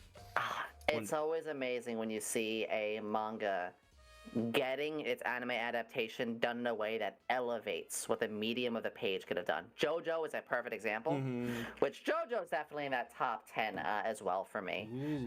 There's a whole lot that I can say like top 10 kind of stuff. I know you're very busy. Fate? And I know Fate. Oh my god. Yeah, don't get me started. Yeah, don't get me started on the Fate either. Oh my god. But one day, I know you're busy. I know you have a lot of things going on with you, and setting up collabs with you, it does take a while. I will say one day I would love to do an anime tier list with you because I feel like we would have really good opinions on some things. One day. I gotta say.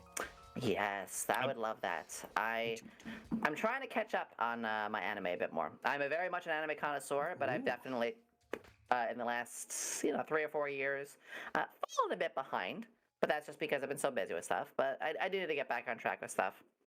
One day. We'll talk. Yeah. My people I think talk to my your next one people. is that time I got reincarnated as a slime. Ooh, I gotta get a little bit more back onto. That's my favorite isekai. That's my favorite isekai.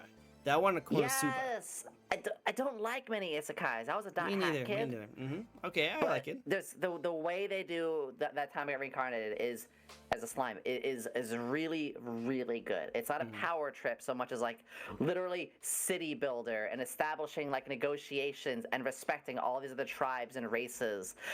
With that, that mix of great character building, fan service, and this huge story, and it's so good. It's so good.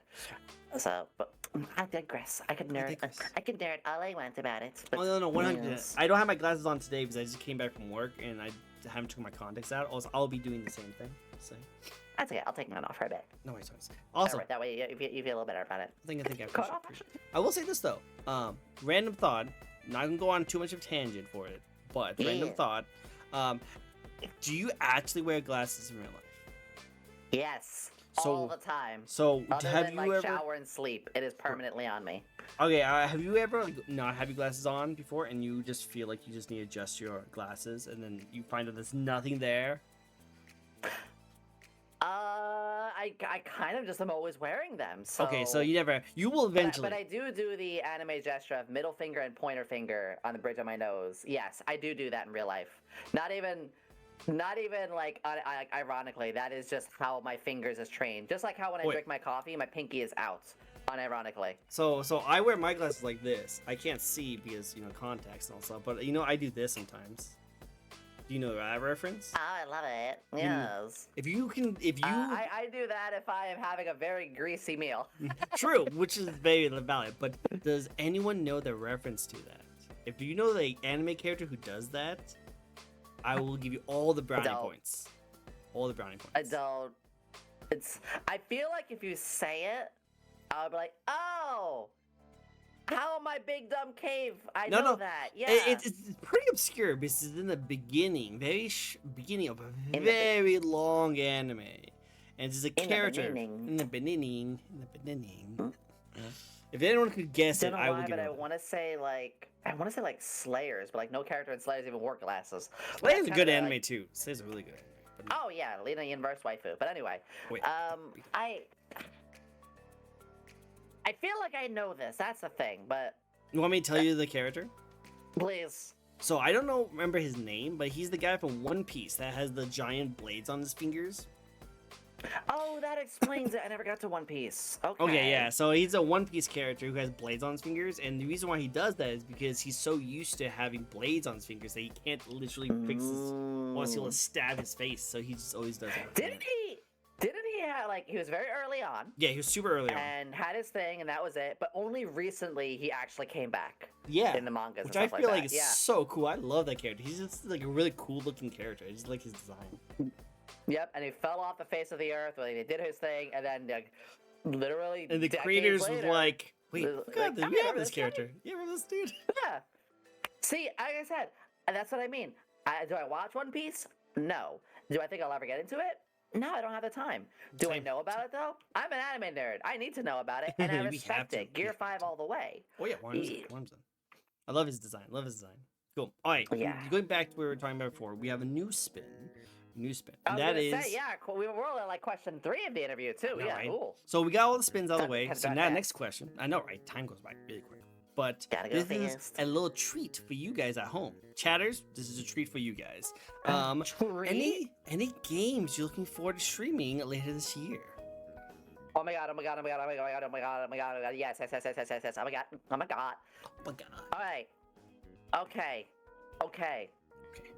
Came out on PS5, it's coming to PC May 29th, so literally in just 21 days, Final Fantasy VII Rebirth is coming out.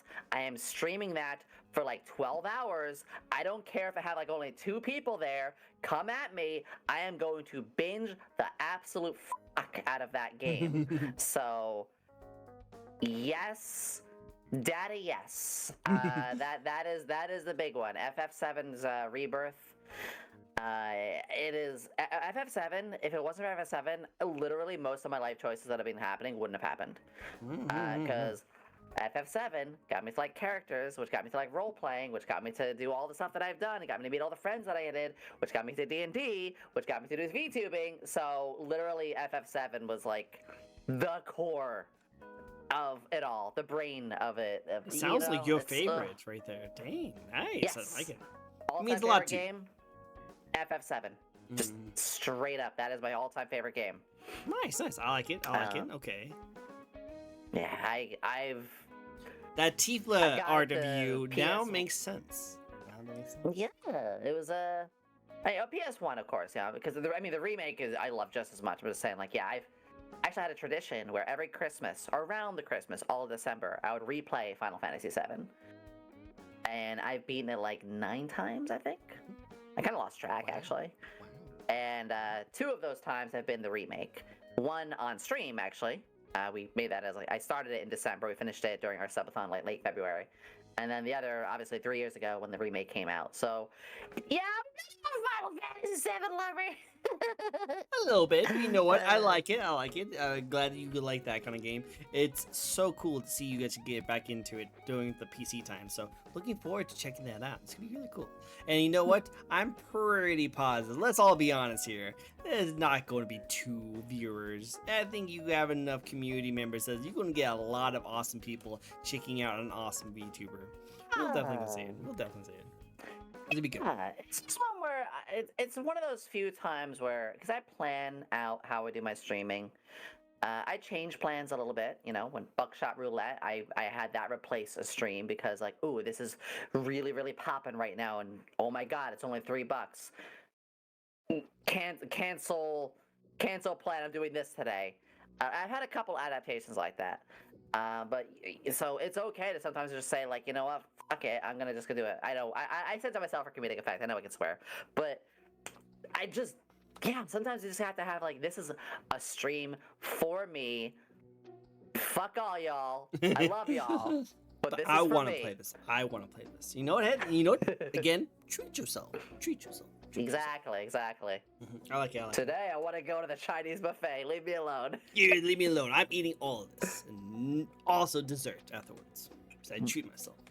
Cool. I like it. I like it. Yes. Wait, here's My another. coffee is my dessert right now. I gave it a lot of cream. I just I just got a whole bunch of coffee and I just finished it, so I'm all wild up and ready to go. So next question for you. Yes. Yes.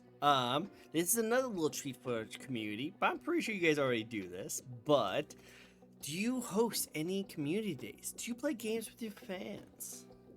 Ooh. So I absolutely want to do more. I want to say that off the top of my head. I'm gonna put on my streamer goggles here for a second. Often, community games with fans tend to have wildly, radically different numbers. They can do either really well or they can do absolute dog water. So when I was comfortable enough to start doing games with fans, I actually was really close to partner at that point. So when I got close to partner, I had to minimalize risks. And I hate saying that because I don't want numbers to control me. But when you have something where you're super close and you're like, look, I actually have something I gotta focus on, my streams were very methodical in what I plan to do. So even though I did want to do some games with my fans, our lovely community, I did put that on pause until, you know, we got the partner, which we did. And I do have some plans. I have golf with friends. I actually, when that came on sale for like 70% off, I told the whole Discord, like, guys, we're gonna do this on stream at some point. Golf with friends, like, get it, you know, get ready. So that's gonna be very soon. But we do have a Minecraft server on my Discord as well. I pay for it every month.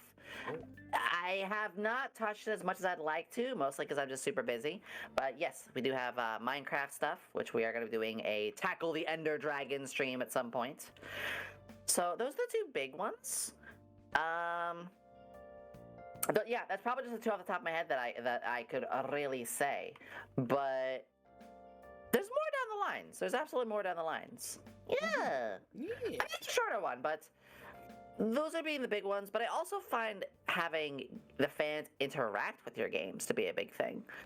Back when we were doing Hat in Time, I was in the Hat in Time stream, and I made a redeem called Challenge Me. So I let my fans be a part of the game, kind of playing it along with me by doing that redeem, and they can make whatever challenge they want. To as silly as, yeah, hey, while doing this mission, you have to speak an opposite, to as no jumping, or only running, no stopping, no pawns. Pawns are like coins. You pick up a single pawn, kill your character. Like, so I would also play with them doing that kind of stuff. You know what I mean? No, I exactly know exactly what you mean. I actually have a friend in Pack. He's actually a cat VTuber. Don't tell him he's a cat VTuber. He'll deny it.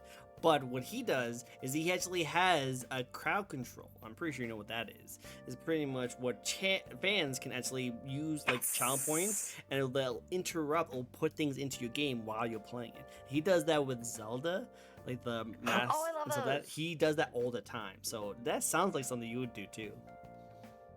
Yes, So I'm doing Elden Ring right now. Oh, that's a I good know that's one. got crowd control, so I think we want to look into that one as well. Definitely It's my first time recommend ever doing a Souls-like game though, so I Oh. want to get the genuine experience first. And then put Melania Um, right in front of you. I probably will defeat her in an hour at the rate Oh. I'm going. Really? You're that pro? We just took on Margot, like the boss Margot, not his like copy. Is it Mhm. Margot? Yeah. So like the Margot before the Elden Tree itself, the gate being blocked. You know what I'm talking about Yeah, halfway yeah, through the yeah, game, right? Yeah, yeah. You near the end. Did you beat Melania? No, but we haven't seen her yet. But I finished off on fighting that Margot, right? Okay. Guess how long it took me? How long?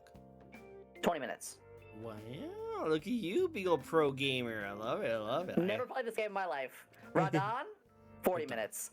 The celestial like bestial creature before for the end of Ronnie's quest, 30 minutes. What kind of character are you playing as? Full claw build. Oh. No magic, ain't none of that. Just dex, cold claws, which require a little bit of intelligence, and quick step. All dodge, all Ooh. melee, all claw, all skill. I am tiny paper cuts and just dodging everything. I'm having so much fun. I've never played a Souls game, and I'm absolutely loving it. I'm glad. I'm glad. I would love to see you do more of it. I will say this though. Definitely would love to see you fight Melania. So when you stream that part, We're doing it. definitely hit me up because I want to see it. I want to see it. Ooh, will do. I've had a lot of people encouraging me during those times, and you know, funny thing too is it's one of my lesser performing streams, but like. I have fun with it, so Yeah, as long I as you don't have care fun. if it's like a little less or so. It's like just have fun. Yeah, just have fun. Yeah. Just have fun. Just do it. Just do it. I love it. I love it. All right. Yeah. Let's get into your body now. My what? I mean your model. Let's talk about your model. That's what I meant. Model. Yes. Right. Yes. I was a gonna say I model. have other. Yeah. That's just... I mean, listen. We got. I'm not gonna talk. If you want to borrow my couch, you go for it. Have fun. But anyway, so what's the thoughts that went into the design of your model? Now you were telling me earlier that Helm was the one that helped you create this character. Is that sounds right? Yes. So I actually even made a little video about this back. Yeah, about like 7 years ago. Like I said, Helm had designed. Helm does a lot of amazing character designs. Oh, I love her design. Like, I think she was really great. I think when I first saw her, I was like, I love your design so much. And I gushed about her design when she was on stage too. And Helm, if you're still in chat, you can also shoot out any inspirations and any thoughts that you had when you were creating Yomi's design too. So I'll actually send you this if you want to, but. There's the unshaded and the shaded version I'm sending right now. Helm originally built this as, again, just a gift. It was like, hey, I know what you like. I wanted to make this. It was really just a case of like, everything that I love in the character is put into one thing. And you can tell with this one, as you bring it up, I love the cat that hat. there are some stuff in it that cool. I might not have as much of an interest as much of it. Like, there was a maid look to it even. It's like, yeah, I do see the maid. It's I not do see the maid. as much of a thing or so. And I've always just loved, obviously, I love that character. It was like a tailor-made sort of thing for me. And also the nice thing is something we did together in a way. Helm and I, a lot of our art, it hasn't happened as much anymore, it's not at the time. Hi, Mika! But it was this thing where Helm would make the designs of characters and do the flats and then send them to me and I would do the shading. So all the rendering that you'll see for a lot of our pictures, that's the rendering part's what I do. So a lot of the artwork is stuff that Helm and I made together. And that in alone is special. It's a bond because it's a piece of something that was made together. I like it. That's so nice. Helm, you guys are adorable together. You guys are adorable. I've seen some art of you guys. I've seen interaction with you guys. You guys are adorable. I love it. So adorable. So New flats. yeah, Yes, there was that yes. design back in 2017 or 2016. I actually forget. And I did like role plays, I did little things, but then came this chance where Hey. I was able where I was able to like. Actually, I could probably even just drag this into something. You're gonna like this. Ooh, I see. I see. Oh. Yeah, because I can actually drag this onto Oh. the stream. Oh, let's be on stage. Oh, hey, look at that. There we go. Yeah, this was the original design, and you can see a lot of things different, but still a lot of things still stay the same. Yeah, I do see that. Okay, I like that. No, so let's dive into this. Let's dive into this really quick, okay? And I'll be asking both of you guys questions about this kind of situation. So, one, the hat. Let's get into the hat really quick. You don't have? Do you have your hat as a cat hat? No, you don't. That's what I thought. Why did you just change it? Anymore. That was. Again, Helm designed stuff here for me in a way that was like, these are the things I know you like, or I think you like. I was actually playing Overwatch a lot, and I was a tank main. So I played a lot of Reinhardt and Diva. And what is one of Diva's symbols? Is that little cat there. Same with the keychain that you see hanging off the vroomstick. Yes, I said vroomstick, vroom vroom, because it's got an engine on it. And so the hat did get a little bit of a change, especially because I wanted to make this a D&D character eventually, because I was like, I know this was a gift art, but I want to make this character full. So I gave it, I started building around it. And I knew some stuff like the maid outfit and the cat part. I knew some stuff had to change, basically. So what I ended up doing is using the same picture. I'm gonna do something really quickly. Using the very same picture, I did some edit work, and you can see it's the same picture actually. And yes, I'm a good editor. I edited the picture, and now this legit looks like a D&D character. This looks like an alchemist with a gun. Yeah, it does. It does, definitely. Looks like a crazy witch, or crazy like alchemist. Like witch alchemist. Yes. And Sniper elite. a lot like at this point the design was pretty solid. And then back in like 3 years ago, there was a D&D campaign coming up, and unfortunately with this version of her, I wasn't able to do a whole lot of sessions. The DM, it wasn't a very good game, I'll just say. It happens, And so I made a more, I was like, Helm, you know how much Yomi's become like a character now, and I want to like do something with this character. Can we like do a bit of a redesign? So, well, we did.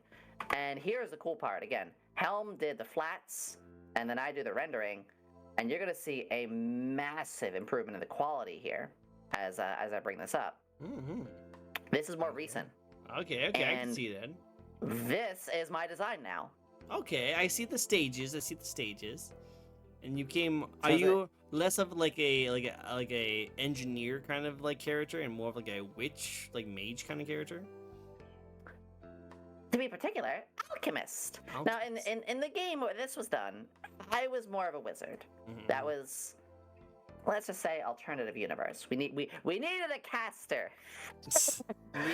But at its heart, after that game, and after identifying a bit more of what Yomi was, well, that was when I started to lean into the VTubing side. After this game that I was in. And on the VTubing side, I said, well, what is my truest end of it all? And I said, well, it's the science side. So I dropped the staff, I dropped the book. Although, funny enough, my background in stream still has that staff and the broomstick.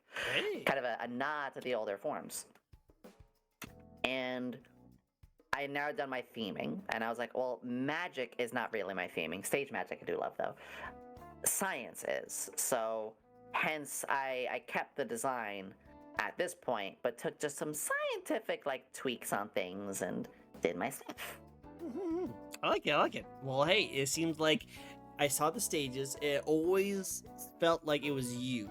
You wear yourself on your sleeve, because on all the things you really enjoy about, like, all the stuff you like, and put it into a character, refined it as time went on, and now, look at that. Nice little character. I'm wearing myself on my sleeve literally, right? Yeah. Literally laying yourself on a sleeve right there. Like that, like we're going to see this become a figure one day. This will be a figure that people are going to want to buy. And it'll be OG Yomi. Funny you say that, actually. Oh, yeah. Did I just hint something that might be coming out soon? Guys. Write it down. There's some future stuff. I got a 2.0 coming, and I may already have some merch lined up. I will say this though. I will say this 100%.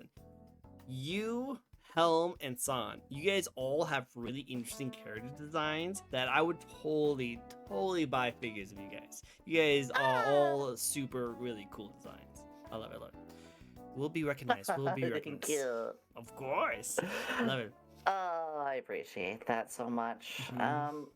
I guess I want to say one more thing with this comment, or the question, though, is Yomi's not the only character that I have. In fact, I literally have like hundreds, especially being a forever DM. You know, sometimes you have NPCs that will turn into characters. But I had like a dozen that I was like really fond of. And when I decided to become a VTuber, my first thought was, well, there's the hundreds, but like I said, the dozen important ones, like very close ones. Of those dozen very close ones, which one did I vibe with the most? And that was my kind of checklist down. And I narrowed it down like 3 or 4. But then I also narrowed down like, well, which one can I have the most conversations and activities about? So those last like 3. So I narrowed that tree down more of like, what would have the most strengths as a streamer? What would I be able to do the most activities around? That kind of stuff, you know? I would love to see the kind of models of characters you were thinking about acting as. I would be really cool because we all recognize you as Yomi. You are Yomi. Your character, I can't symbolize anyone else as you. But I would love to see what other characters you could have been and what we could have seen. I would love to see that. That'd be interesting. I can generally just one up super quick. I don't want to deviate as too long, but you know, let me have her chibi. Yomi designs like a jester, and there are other kinds of alternate styles of Yomi you want to do at some point. Oh, you have an alt. Yomi designs like a jester.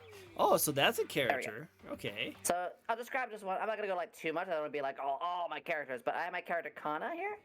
I almost went with this one. She is like one of my top 5. That's so cool. It's very different. Very different. Yeah.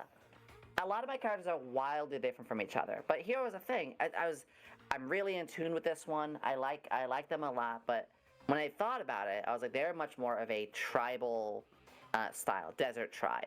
They're very much a paladin, heavy guardian kind of mentality too. Very regimented and very firm.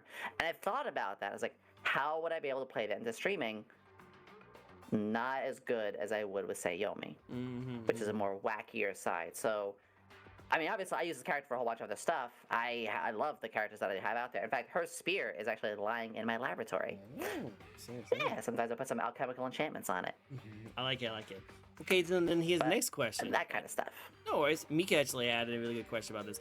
Would you ever like cosplay or have in different styles that might represent some of your older characters that you have not shown off, that you might show off later? That's a good one. I like your jester, by the way. My jester outfit? Yeah, I like your jester outfit. As someone who is actually going to become like a magician jester as a VTuber, I really like your design. Oh. Hold on, I'm gonna get changed real quick. Cover my eyes. Oh, there you go. We're good. I love it. Because of your chaoticness, this fits so well for you. I also like the lines underneath it. I like that. Yes! I can talk about this a little bit more in a moment, but when it comes to the other characters, I'd want to get like rigs and stuff, you know? I'd want to do... I want to do some more stuff with them. I told you I was working on a video game before, and those characters were in that video game. For instance, the one I just showed you, Kana, the one in red, like she was one of the first party members you got outside of starting with Yomi. So there was a lot that I would do off with them, but I didn't get the chance to do as much. And I know if I was to use them as other rigs, it would probably do more harm to the brand than good. Because people are there for Yomi, and if suddenly they show up and they see, well, it's not Yomi there, it's Joka or Kana or Cynthia, like one of my OCs, it'd be a little off to people who aren't like completely in the loop.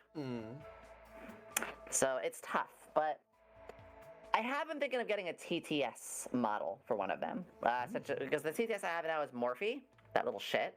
But it would be cool getting something with one of them. Dude, I would love Or to a couple see of a them. fight between one of your old OCs and your assistant. I want to see a fight. I want to see a fight. They'll probably lose. Morphe's power is indomitable. Oh, true. He seems like an epic character. Very epic. Very epic. Yeah, he's the 5-star. 5-star. Definitely want to roll for him. Definitely roll for him. Okay, cool. I like it. I love your. So now that we have your jester outfit out here, what was the reason why for the jester? It's gonna be very, very shallow. It's gonna be very shallow. Do it. Well, I've over time my tastes have changed a little bit, and while I do love, I mean, I absolutely love. I love the like skirt and thigh high combo or the lab coat combo and stuff like that. Over the years, I did grow an affinity for like a leotard aesthetic, and I got some art of that. I said, you know what? Let me.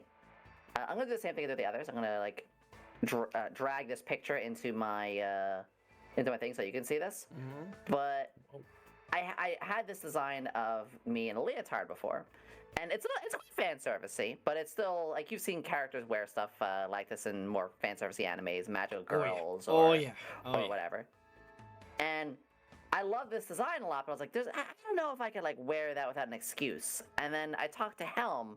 I said, Helm, this is kind of close to like what a jester like look outfit would be. Literally, if we do like a couple frills and slap a jester hat on it, it probably would pass as that. Because I wanted to do an outfit for Halloween, and we did. I got to my my rigger artist, and I said, "Look, can you like do something with this?" Helm did a mock-up design of changing this around to be a little bit more like it, and bada bing, bada boom. I just got to wear an outfit that I really liked and got an excuse to do it as the jester. I know, it's very simple. It's still good. I like leotards. Hey, sometimes some of the best designs, some of the best ideas people come with are simple ones. Yeah. I blame Cammy from Street Fighter why I like leotards. Listen. It's that simple. I just went for a different design like that, and look, I'll be real. There's 18+ art of me in this outfit and stuff. Yeah. It's like, I've totally never seen those. Totally never. Oh. You know. But Well, I have like to do that research. outfit, I have to do research for all my guests, and course.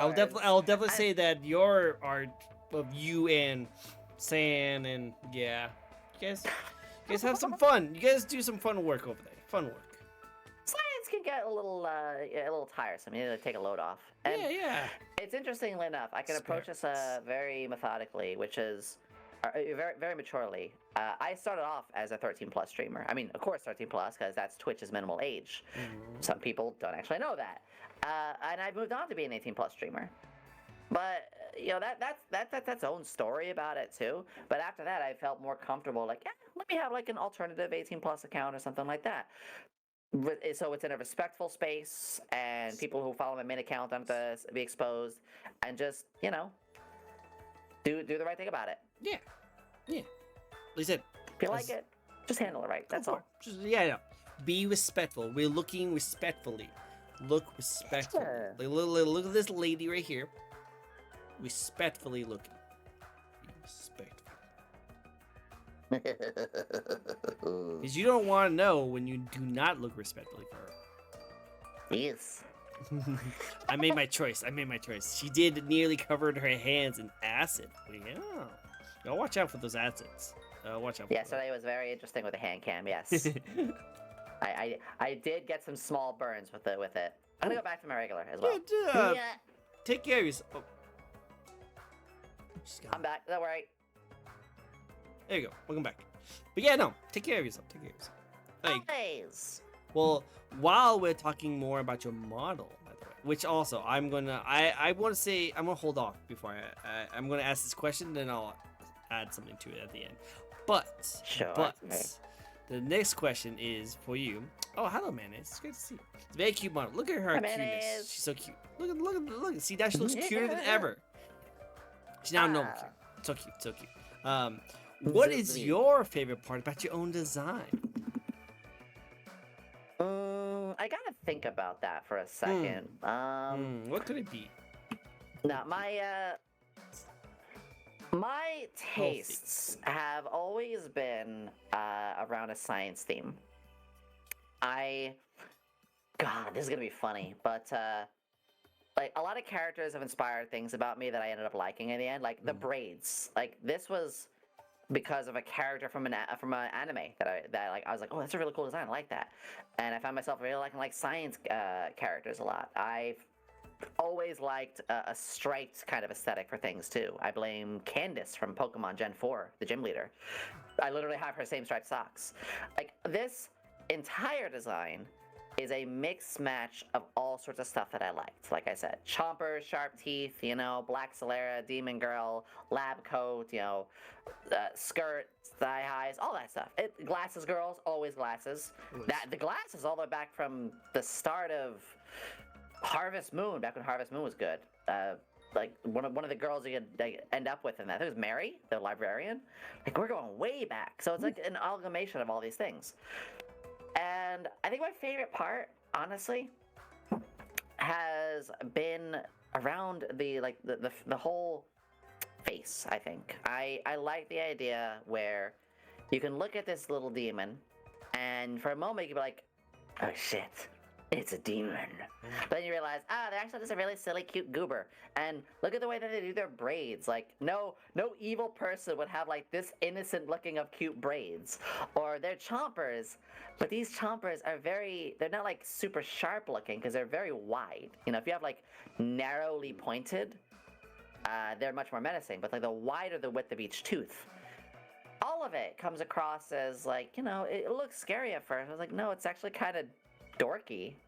So I like I like my face the most because it is a dynamic of demon and creepy for a second, but then like, oh, actually whiplash of goober, dorky, nerdy goober, which is exactly what I want.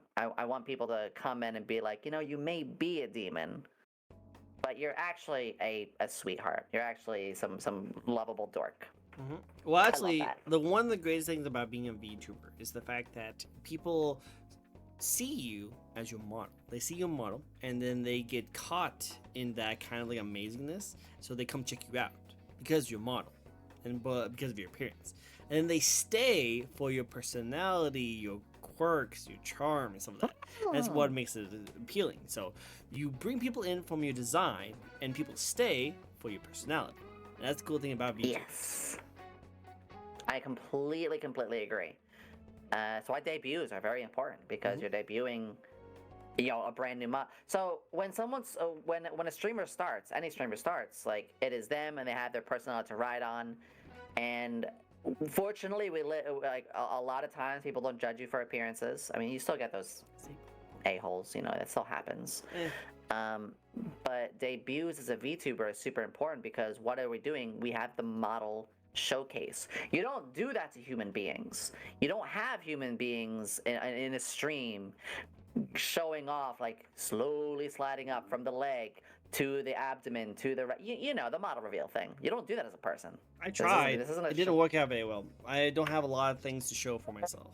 Gotta say, I got my beard, got my big eyes, got a hat. Yeah. And that's pretty much it. People think I'm thick for some reason. I don't know how that happened, but yeah. But yeah, it's completely true where your design says a lot about you at first, but it is your personality that carries it, especially as a variety streamer. Ooh. And I like to think I've got a good balance with that, but it's still tricky, you know? It's still very tricky. True. Very true. I have the RTX on model, so don't worry about me. I got it. It's a high maintenance. Oh my god. It's going to be interesting when I have my 2.0 around because I will be using you know, phone capture and stuff like that for facial. So it's going to be a lot of big upgrades that are happening. You can do this. You can finally do this. Exactly. My facial tracking is pretty good, but I do have a lot of stuff that I want to be doing for it, yes. Which, I want to remind everybody, if you have a new model and your tracking doesn't seem very good, it's because you haven't adjusted the settings to yourself. Got it. We're all unique individuals. We have different models and different movements and different, quirks that kind of like changes up a little. Think of it like the chair or your seat in a car. It's set in a default position. You have to adjust the seat in your car to yourself. There are settings there. You have to press those buttons. Press the buttons. Press the buttons. There's a guide. There's plenty of guides on YouTube. I'm actually gonna make a guide on that at some point. You should. You should. I'm pretty sure you and Laura should like team up and just make a whole bunch of guides for upcoming VTubers. I'm gonna have to pick your brain when I become a VTuber because you two are both really good teachers. I would love to see learn more from you guys. I would be happy to. Yes. I'll be posting some stuff out there. I'm actually trying to focus quite a bit on my YouTube right now. Do it. Which we did just get partnered on recently, so I need to focus on that more. Do it. I was a great teacher yesterday. Yeah, hey guy. Agreed. Well, hey guy, you're an amazing animator, so don't sell yourself short. You're an amazing animator. I love it. Okay. So yeah, very much so. I like it. Cool. Well, hey, let's get to the next question, which I'm pretty sure you already talked about this a little bit, and apparently my cat's actually wanted to check this out too because he's now in his gamer spot, but he's going to be very interested in what we're talking about. So just don't mind him. He's a butt.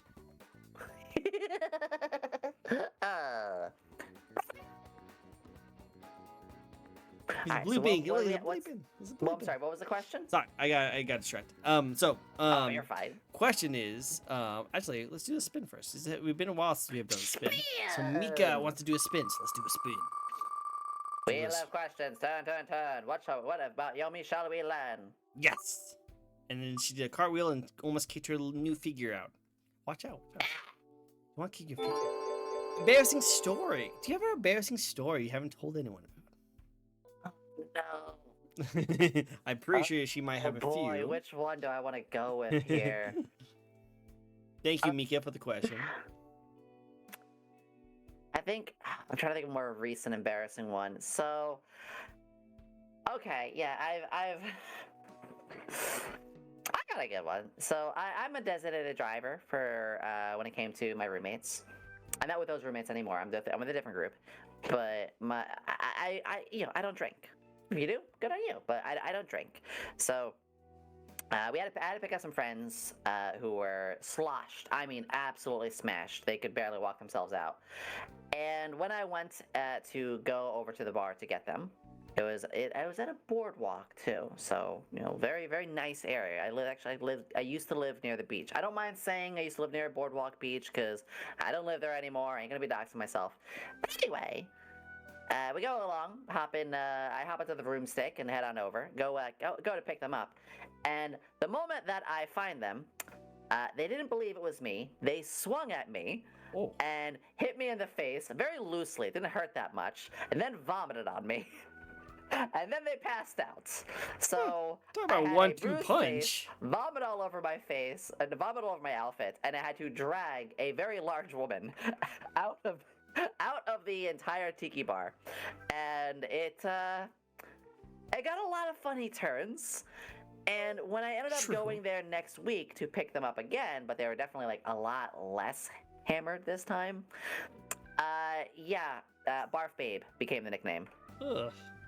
So it was not exactly a ritual I enjoyed. And after the third time, I said, ain't no Barf Babe gonna be picking you up anymore. Get an Uber, please. Yeah, because like you were a pretty great friend for doing that in the first place. Going a second time, that's crazy. It's crazy. Wow. Well, sorry. Just want to say sorry. It is what it is. I have a lot of embarrassing stories. Apparently, I get humiliated by a lot of things, so it happens. Good stories to tell. It sounds like you are a character in your own story. It seems like. Makes me glad I didn't share one about my taxi stories, because when I was a taxi driver for a short while, that was a whole other experience. Wow, I bet that probably sounded fun. Okay, well, Involves more drunks. You know what? I wonder why you don't drink, huh? I wonder why. Yeah. Well, respect to people who do that, I'll do it safely. Yeah, I only drink like maybe once a week, and that's usually whenever I sit down after a long day of work, a long week of work, and I know I'm gonna have the next day off, so I sit down, get a whole bunch of drinks together, and just binge watch a butt ton of the seasonal anime stuff that's going on right now. Ooh, that's the way to do it. That's absolutely the way to do it. Yes. See, that's the sort of thing I can respect. After Listen to long me. days, long days, you treat yourself. Treat yourself. Yeah, it's something I'm learning to do a little bit more. I've mostly been ending up like binge watching like YouTube stuff. I can't get enough of like video essays. That's kind of my guilty pleasure is finding video essays. Summoning salt is like, you ever have that like one video, super eye patch wolf for like summoning salts like speedrun videos, and you see those, and those are those YouTube videos where I'm just like, all right, tonight's my night. This 3 hour, I can't spend an hour watching this movie, but I'll sure as hell spend 4 hours talking about talking about speedrun records from Mike Tyson's Punch Out, even though I never played it. It's a funny dynamic like that, but I like it. I'm sure it's more relatable than you think for some people. I know. I bet. That's actually really cool. I like it. Well, hey, next question for you. Yes. Lore and backstory. I think you kind of developed into it a little bit. Well, how about you get into a little more detail? Certainly. So, when it came down to me, I wanted to reflect a little bit of my hardship IRL to some of this. And again, I am okay dropping some of the kayfabe, but obviously there's a fantasy twist. I'm about to say it's like, oh, well, obviously there was no like death or this thing happening in the story. There's some extreme, more anime style to some stories. But anyway, the long Yummy Quinley, Alchemist Extraordinaire, didn't really start off as a very happy one. And it's a lore video, actually. I was dropped off, abandoned by my family because of being what I am. Being the tiefling that I was, the family that gave birth was, well, let's just say they probably would have been ostracized from the village they were from by having a demon child, So I kind of don't blame them for dropping me off at the doorsteps of an orphanage. It was raining that day, though, so this little child nearly did pass off out there if it was not taken in. But anyway, having gotten into it all, I got taken to the orphanage. In said orphanage, the kids were also pretty mean. The little demon child. They were saying, ew, it even cries when you hit it, kind of thing. It was, kids be kids. Which one's the demon? Which one's the demon again? Which one's the demon? Yeah, that could be another thing to show you. But I did get I was one of the later adoptees. I was at the orphanage a long time, and I was adopted by a scientist. Ooh. One who I thought I should have been happy that someone finally gave me some acknowledgement, only to really realize that they were looking for a successor. Oh. A successor for experiments that were not exactly the most humane. Well, hopefully you didn't get along with a lot of dogs when you were a kid. No, there were no dogs there, thankfully. That's good. But the experiments were not good. I had dissected living things, and I'm not proud of it. I was forced. I thought it was those, and his threats really were, if you don't do this, if you don't choose to be my successor, I can always send you back there. And well, why would I want to go back to the place that was misery? Until I snapped a little bit. Oh. Yeah, let's just say I dissected him instead one day. Huh. Hey, the asshole deserved it. It was a monster. And in order to slay a monster, you have to become a monster yourself for a moment. Oh, Guts from Berserk. And I took care of that, and I ran. I ran until my lungs burned out. I passed out, and if it wasn't for some people who are my friends these days, like Helm-chan, or like the characters that I also showed you, like Kana, and some others, because those characters I designed come into my lore, they took me into their village, I was rested, and I found a new life. A very happy one. I opened a potion shop. I learned how to, I learned what I liked. I learned about that with nature. I learned about with technology, turned that into my own little spin, and I'm happy there. And I run a little shop there now. No matter what you are, you can find, you'll always find what's right for you. You'll always find people that will accept you. Sometimes you have to go to extremes, and sometimes you have to abandon everything in order to find what makes you happy. True. So there's a bit of a lesson in my lore as well. I like it. In season 2, one of the kids that bullied her back in the preschool days comes back as the next final boss. Oh no! I don't know, but I can see that. That's so cool. You bring up ideas, actually. But no, I love that. That's so cool. I love the story. I would love to see the lore video. Definitely will have to get that checked out. But yeah, I really, really do like that because it shows you DMing kind of personality into that a little bit. I like it. I like it. And I can see it become an anime. To tell you the truth, I can totally see an anime of this kind of version. If you ever thought about doing like a webtoons, I would love to see that too. I know that's getting popular. I would love it if I had both the money and the like artists around. By the way, I will. Is it okay if I drop the YouTube link to it? Go for it. Go for it. So if you guys want to check it out, want to check. That is my debut video. Or not video. That is my lore video. It's a 6-minute video with a bunch of slides, animation, not animations, but stuff. I did the editing myself too. Afterwards, I got the black and white art of this video, and then I did all the filters, the voice acting, the sound effects. And colored specific parts to kind of like color lined. There's an animation style to it where like one object has a single color to it to help like stand out. Like that's the living object of the scenery. So did you make this? Did you make this personally? Yeah, I made this video. Oh. I didn't do the drawings, but everything together on it was me afterwards. I got black and white drawings, which you see in this video. Everything else that goes along was my own work, other than the music, like I said, because the music I got from proper sources, which I believe the credits for the music are in that link as well. But I like editing, and also when I do DMing, I will make like long stuff like this too for DMing sometimes. My players get what I call cutscenes, and I will do some fun little stuff. But that's a whole other spiel to go on about. I like it. I like it still. I like it. Cool. Awesome. Really cool. I can't wait to see more of your stories because it sounds like you're a very good storyteller. I wonder why. I have been thinking of bringing storytelling and world building a bit more into my streams. Mm-hmm. Well, definitely. Maybe you can do like choose your own adventure kind of book where the votes of all the people that comes in, because you can do polls. Votes of everyone comes in will determine one of those kind of like choices. And you can pretty much do a D&D kind of one-shot with your fans. Yes. Let's see that. Yes. Now that I can be a little more open with some of my stuff, I'm going to. By the way, do you mind if I step away for like 1 minute to use the bathroom really quickly? Yeah, of course. Go for it. All right. I'll be right back. I just need to... Just watch your step. Just watch your step. There's a little bit of a turn that you have to go through, and there's a hole you have to jump over. So watch out. Don't ask about the hole, by the way.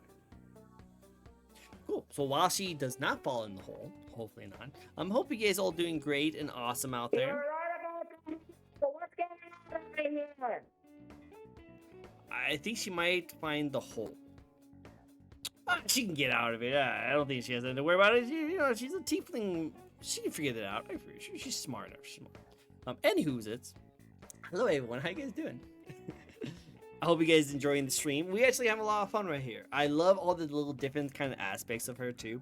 And like I said, she's a natural storyteller. So she actually has a really good lore with her character. Her design's really well thought out. Helm Chim, thank you for that too.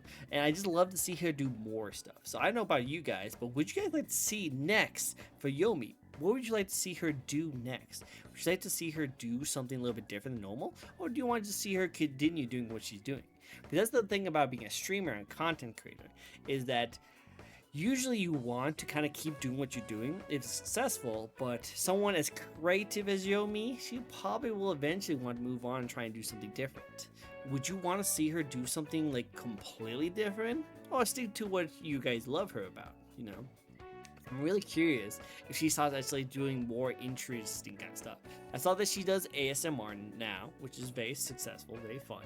And also I saw that she did some hand cams of working with some scientists and stuff. So it'd be cool to see. What could she do next? Kind of want her to do that like D&D one shot with you guys as the main character. I'm pretty sure she can figure out how to do something like that. And then that way she can make her cutscenes for you guys. I think that'd be actually really, really cool. Other than that, I want to say, I'm going to force a ad really quick, just so that we can get those pre-rolls out of the way while she's gone.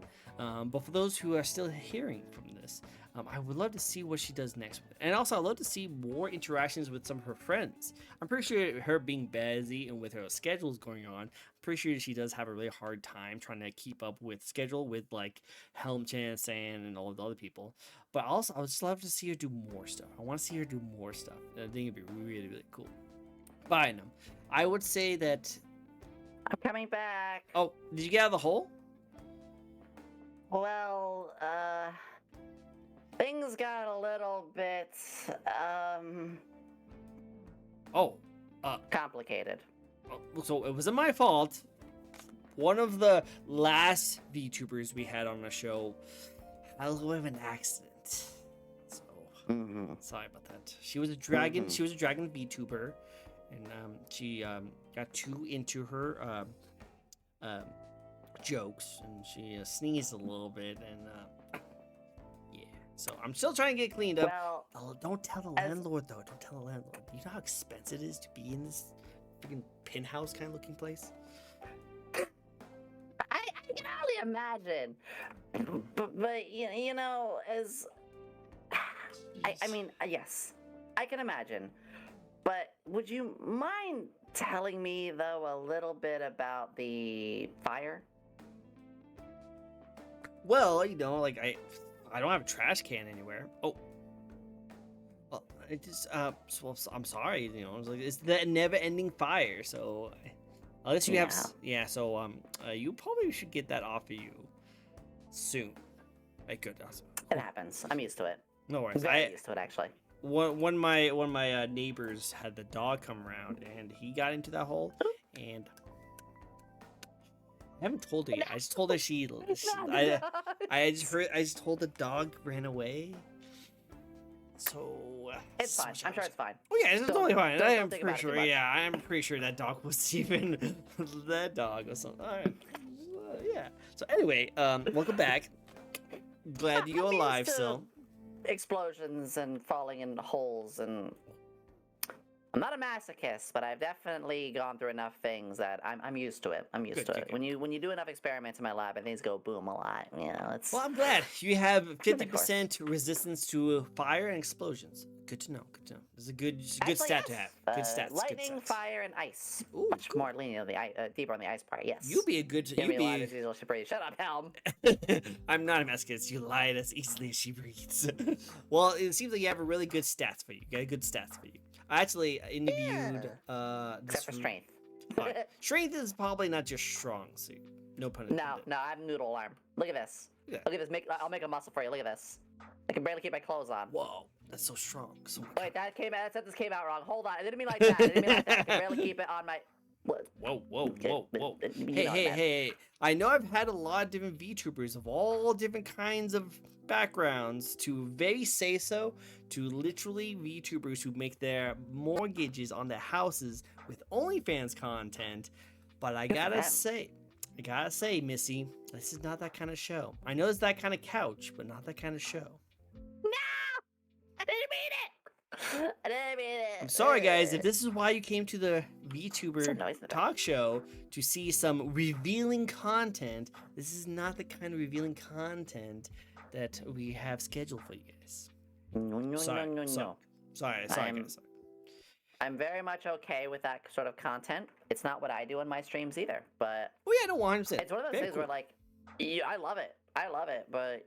I mean, I one of my things I do say is we do have fan service, like a '90s anime where it's still a teen audience, but there are those kind of moments like because we both have like a lot of older similar tastes. Like think like Love Hina, or I think where that was for teenagers, but it did have its panty shots. It did have its like fan service the little blood on the nose, the kind of nosebleed, thing. yeah. And I'm like, that's good. That's honestly, that's something I still have a lot of respect for. Where it's like, no, I don't want the censorship. I don't want people to be taking away the stuff that's like. It's a whole other thing to talk about, but it's just something I don't want to see broken up with where some animes go. And then again, I do see some that go even further. Whew, Gushing yeah. about magical girls. Yeah, this is I say no more. like I said, let's say, yeah. But no, I agree with you 100%. As I said, I actually have had the most nicest, coolest, most friendliest VTubers on my show who are really into that OnlyFans kind of content. And you know what? All due respect. All due respect. I love them all the same. You know, actually, it's kind of funny. I get more of those people really interested in coming on my show than the Super Say So people, which I don't know why. I want to say it's the couch. It's probably the couch. Oh, It's probably the couch. yeah, I follow a line like a say sorta. So technically, what I say is my content, like what I do with my content, it would actually fall into a more 16 plus audience. Makes sense. But I just feel safer. My community too feels safer with it just being 18. Yep. And I am shooting myself in the foot slightly by doing that. I did lose a few of my core audience by saying, "Hey, we got to move from 16 plus to 18." But they're welcome back fully when they become properly of age. Yes, and I do they will. They will. keep it all safe. Cool. Makes sense. Makes sense. Which is good. They'll like you. They'll like you for that. 100%. Cool. Cool. I like it. I like it. Next question for you, and that is, Please.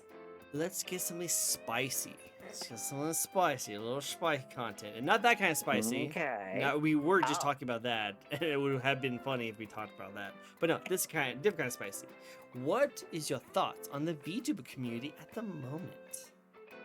Oh, see, when you said spicy, I thought you meant I was actually going to be burning and getting very, very hot kind of spicy, because that happens a lot too. Sorry. What do you mean like that? I So- there's some very skillful men that has come on my show who can totally satisfy those kind of needs. I totally not that So- kind of person. My thoughts on I the pull VTuber off a community. good beard, but that is it. I can't do anything else. I'm sorry. Oh, you're fine. The bad face. So my thoughts on the VTuber community as a whole is there's a lot of niches to it, but God, that's gonna be a long answer. I think it is a very good community as a whole. The problem we do see, of course, there's that word. There's but the VTuber community has a lot of drama. No, it doesn't. The VTuber, look what happened this week on it. Yeah, just like something happened this week on this community and that community and this community. As VTubers, of course we're gonna hear about drama every other day. Every community ever has drama every day. Don't get me started about Kick. Don't get me started about what happens for, say, the IRL streamer space. Don't get me started about what happens in the video gaming community. I love that. Like, we just had the Helldiver stage this last week, and then we had before that the Sets in a Blade or whatever, like the other day. All of that, and that's not the VTuber community, that happens all the fucking time. The VTuber community is not rife with drama more than other community. No. We have our ear to the ground in this community because we're in this, so we hear about the drama more. Every place has the same amount of drama, if not more. So that's the first thing I want to say. Shut the fuck up about there being drama here. It's everywhere. You just don't know how to differentiate from it. My second thing is it's full of a lot of nice people. I made some of the best friends that I have from it. And a lot of the people that I do see, we've been able to just have what I call tea talks, where we just talk. We just chill out in the Discord, talking to each other. Higa, I've had a tea talk with you. We just chatted a little bit. Melanie, I've had a tea talk with you. We've just chatted for a little bit. They're friends. And everyone else I can go on about. It's a very important thing that a lot of VTubers, we're just people who are actually kind of lonely. A lot of us are. Where we start off being quite lonely. Mild thing, it is storming out right now. There's like a 5% chance I'll lose power, so if something happens, that's all that is. Very minuscule, though. Just want to let you know about that. No worries. I have no drama because there's no drama to have in my community. So. Good. The one thing about the VTuber community that I do get pissed off about, though, I'm gonna say it. There is one thing the VTuber community does that annoys the hell out of me, which is VTubers who dislike anime. What the fuck are you doing here? Oh, That's like that's saying a you go on a that's date- that's an interesting topic that you just brought up there, because I have interviewed a lot of VTubers who did not like anime, and they have more of a cartoony Like I actually had this cool retro like 80s themed VTuber, 3D video VTuber, and that's what she's Then that's actually known different. for. Yes. That's very different then. So that's why I want to hear. That is them. How you That is changed them it. using. That is them using the VTuber space, while cultivating an audience in that sort of spectrum. That's fine. That's great. There's no different. But what I'm saying is people who are using a fully anime styled model. I should differentiate that. True. you Yeah. know? There we I go. want There we to go. differentiate that. Because one of my best, one of my really good friends, Biddles the Clown. I love Biddles the Clown. Yep. They are Rubber Hose Clown, 1930s Mickey That's Mouse, the one I was telling you Steamboat about. Willie. Mhm. Yeah, I love Biddles. It was I'm great. not gonna say you don't belong here. Fuck no. No, they're awesome for it, and they don't have to like anime because they're not embracing that as their thing. What I'm more saying is folks who are fully anime styled like I am, and even have like anime intros and anime this, and then they're like, yeah, but anime is kind of trash. It's like, what? I don't get that. And those are the people who genuinely upset me. I like when I walk in, and you can have the stuff you like and the stuff you don't like, but I don't want this is for all streamers. VTubers VTubers have this problem too, but stop bashing stuff that people like. If you see your viewer count go from 75 to 50 because you just said, hey, anime is cool and all, but the fan service shit can knock it off. If you like the fan service stuff, like it's kind of icky. You're shitting on like a big part of what it is. Like it's you can dislike things. I'm not really into the sports animes. I'm never gonna tell people, hey, you shouldn't like that stuff, or don't yak up people's stuff. Don't stop. Here's something I would say: it is not everything has to be put out there. Not everything has to be put on Twitter. Not everything has to be posted out there and explained. Not everything you say needs to be out there. The world is better if you shut the fuck up sometimes. 50% of the stuff I have to say, 70% of the stuff I have to say, I don't say. There are plenty of people who annoy me. There are plenty of people I don't like. That's normal for the world. It's absolutely, you're not going to like everybody. In fact, if there's plenty of people who dislike me. I haven't spoken word to word with any of those sort of people. I've got like bad Twitter posts and shit like that. Okay, move on. I don't even have enough care about that person to hit block. I just move on. But the thing is, if you don't like something, keep it to yourself. If you express an opinion like, yeah, well, folks who are doing this, and that, I'm not really fond of, and then they watch like people unfollow and goes, well, no fucking wonder you shot yourself in the foot. Yeah. And I think that for the VTuber community is something I see a bit more often than in other places. Unless we get into like there's a political side, that's a whole other thing. But I think because we're in a digital medium and an entertainer space, we are much more surrounded by entertainment, video games, anime, shows, and whatnot. And that's something we cater to our audience a lot more. We are literally digital entertainers. Stop oppressing or talking shit about other digital entertainment. If I don't like a video game, I'm not gonna say it, because I will segregate and separate my audience that are there for me. And I'm here to provide a safe and healthy escape. There is such a thing as a bad escape when you get too obsessed or parasocial. We're a safe, healthy escape. Keep that in mind. Whether it be full 18 plus content creators know that very well, because deep parasocial is going to happen there. I have massive respect for those content creators because they really know how to keep that safe, separated escape. And when I see VTubers who don't know how to create a safe kind of escape like that, or they try to separate themselves from as many things as possible by saying, I hate this, I hate that, I hate this, shut the fuck up about it. You'll do better if you stop making fun of what everyone else likes. Yeah, Mika literally just said it. That's kind of my one thing. I love everything in the community that's there, but I think there's people a little too vocal about their likes and dislikes in the VTuber community than in most others. No, 100% agree. 100% agree with that completely. It's one of the few times I get this aggressive talking about it too. No, you should.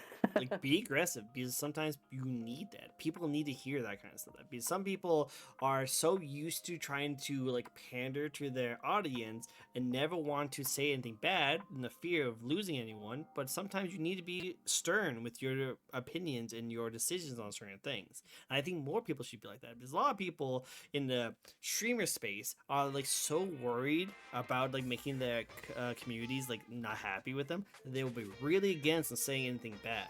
But you need to realize that your community reflects the streamer. And that means that if you just allow them to do whatever they want without you being able to address it, they will be able to do whatever they want. And now it turns into more of control. Like, I want to do this, I want to say this, but the community won't allow you to do that. So they can say whatever they want. And it's supposed to be a relationship, a balanced relationship between the streamer and the community. You guys both need to respect each other with each other's opinions. Yes. It's again, a lot of people are really good at it. There's really just a select few that get that strongly, but they get too deeply on it. Mm-hmm. The other side too is, we mentioned this, the safe separation and our stuff like that. There is the idol side of culture, and because the earliest of VTubers was stemmed from idol culture, VTubing is intrinsically tied a fair bit to idol culture. Obviously, though, and I'm really happy this isn't the case, in the last 2 or so years, it's really separated from that. There are a ton of indie VTubers. All of VShojo is nothing like an idol sort of culture. They are themselves unapologetically. They don't have to worry about being amazing singers. They don't have to worry about putting on these big shows. Good, I like that, because I love that the VTuber idol culture. I mean, Ali is one of my biggest Oshis. You know, Ali of Hololive. Indonesian in particular. I want to learn Indonesian just because of her. Gargura, fucking love. Yeah, I can go on and on. I love the whole Hololive gen. I think we can have a healthy distinction between indies who don't want to become as much of an idol and just be themselves or being a 2D avatar, while still respecting the medium that you're in. But I do think there are some people who get to attacking on both sides. We need to all embrace all sides. True. Let everyone do their own thing. I don't care if you're 3D, I don't care if you're 2D, I don't care if you're PNG, I don't care if you're idol, I don't care if you're indie, I don't care if you're in a corporation, I don't care if you're just doing your own thing. I don't care if you're taking this super seriously and streaming at regimented schedules and taking it particular like I did, or if you're just like, I just fucking feel like playing stream today, I don't care what I'm doing. Whatever you're doing, if you're happy and you're not stirring the pot and being a dick, golden. But if you're causing problems for other people, if you are shitting on other people's likes and dislikes all the time, if you are constantly complaining about the culture, then maybe you need to think about something else. True. I do not like sports. Am I going to go on a basketball court and suddenly say, fuck this, you should shove this ball up your ass? Like, yeah, I deserve to be bricked to death. That can be going for a lot of things. They say you should never go for so many things. They say you should never wear glasses on a basketball court. There's a reason behind that. Damn, you're right. But no, I agree 100% on that. And with that, I do have one not super related, but kind of related question. Because you mentioned it a little bit. Breathe after that one. I was very passionate on that. Very passionate. And actually, the next 2 questions we're kind of going to skip a little bit, only because you already answered it. And one was like the comparisons of like when you first did your streaming compared to now. You already mentioned it. And also you already mentioned your favorite game, which was also my next question. So you already answered that. Well, yeah, what were the 2 questions exactly? Because I might have like a touch more to add. No worries. The other one is, what changes have you noticed since you first started streaming compared to now? Yeah, so I could say just a little bit more. Because there's a fair bit more. Because I started off completely brand new. I didn't have anybody teach me. I didn't have any senpai show me the ropes. I didn't have any connections. I started from the most ground zero of zero. No skill of it, no practice, never streamed in my life, never even had a fucking Twitter. I've never touched social media in my life because I used to believe like social media was going to make my life worse. So I took all the studies, did all that I could. I think 4 months, and I studied.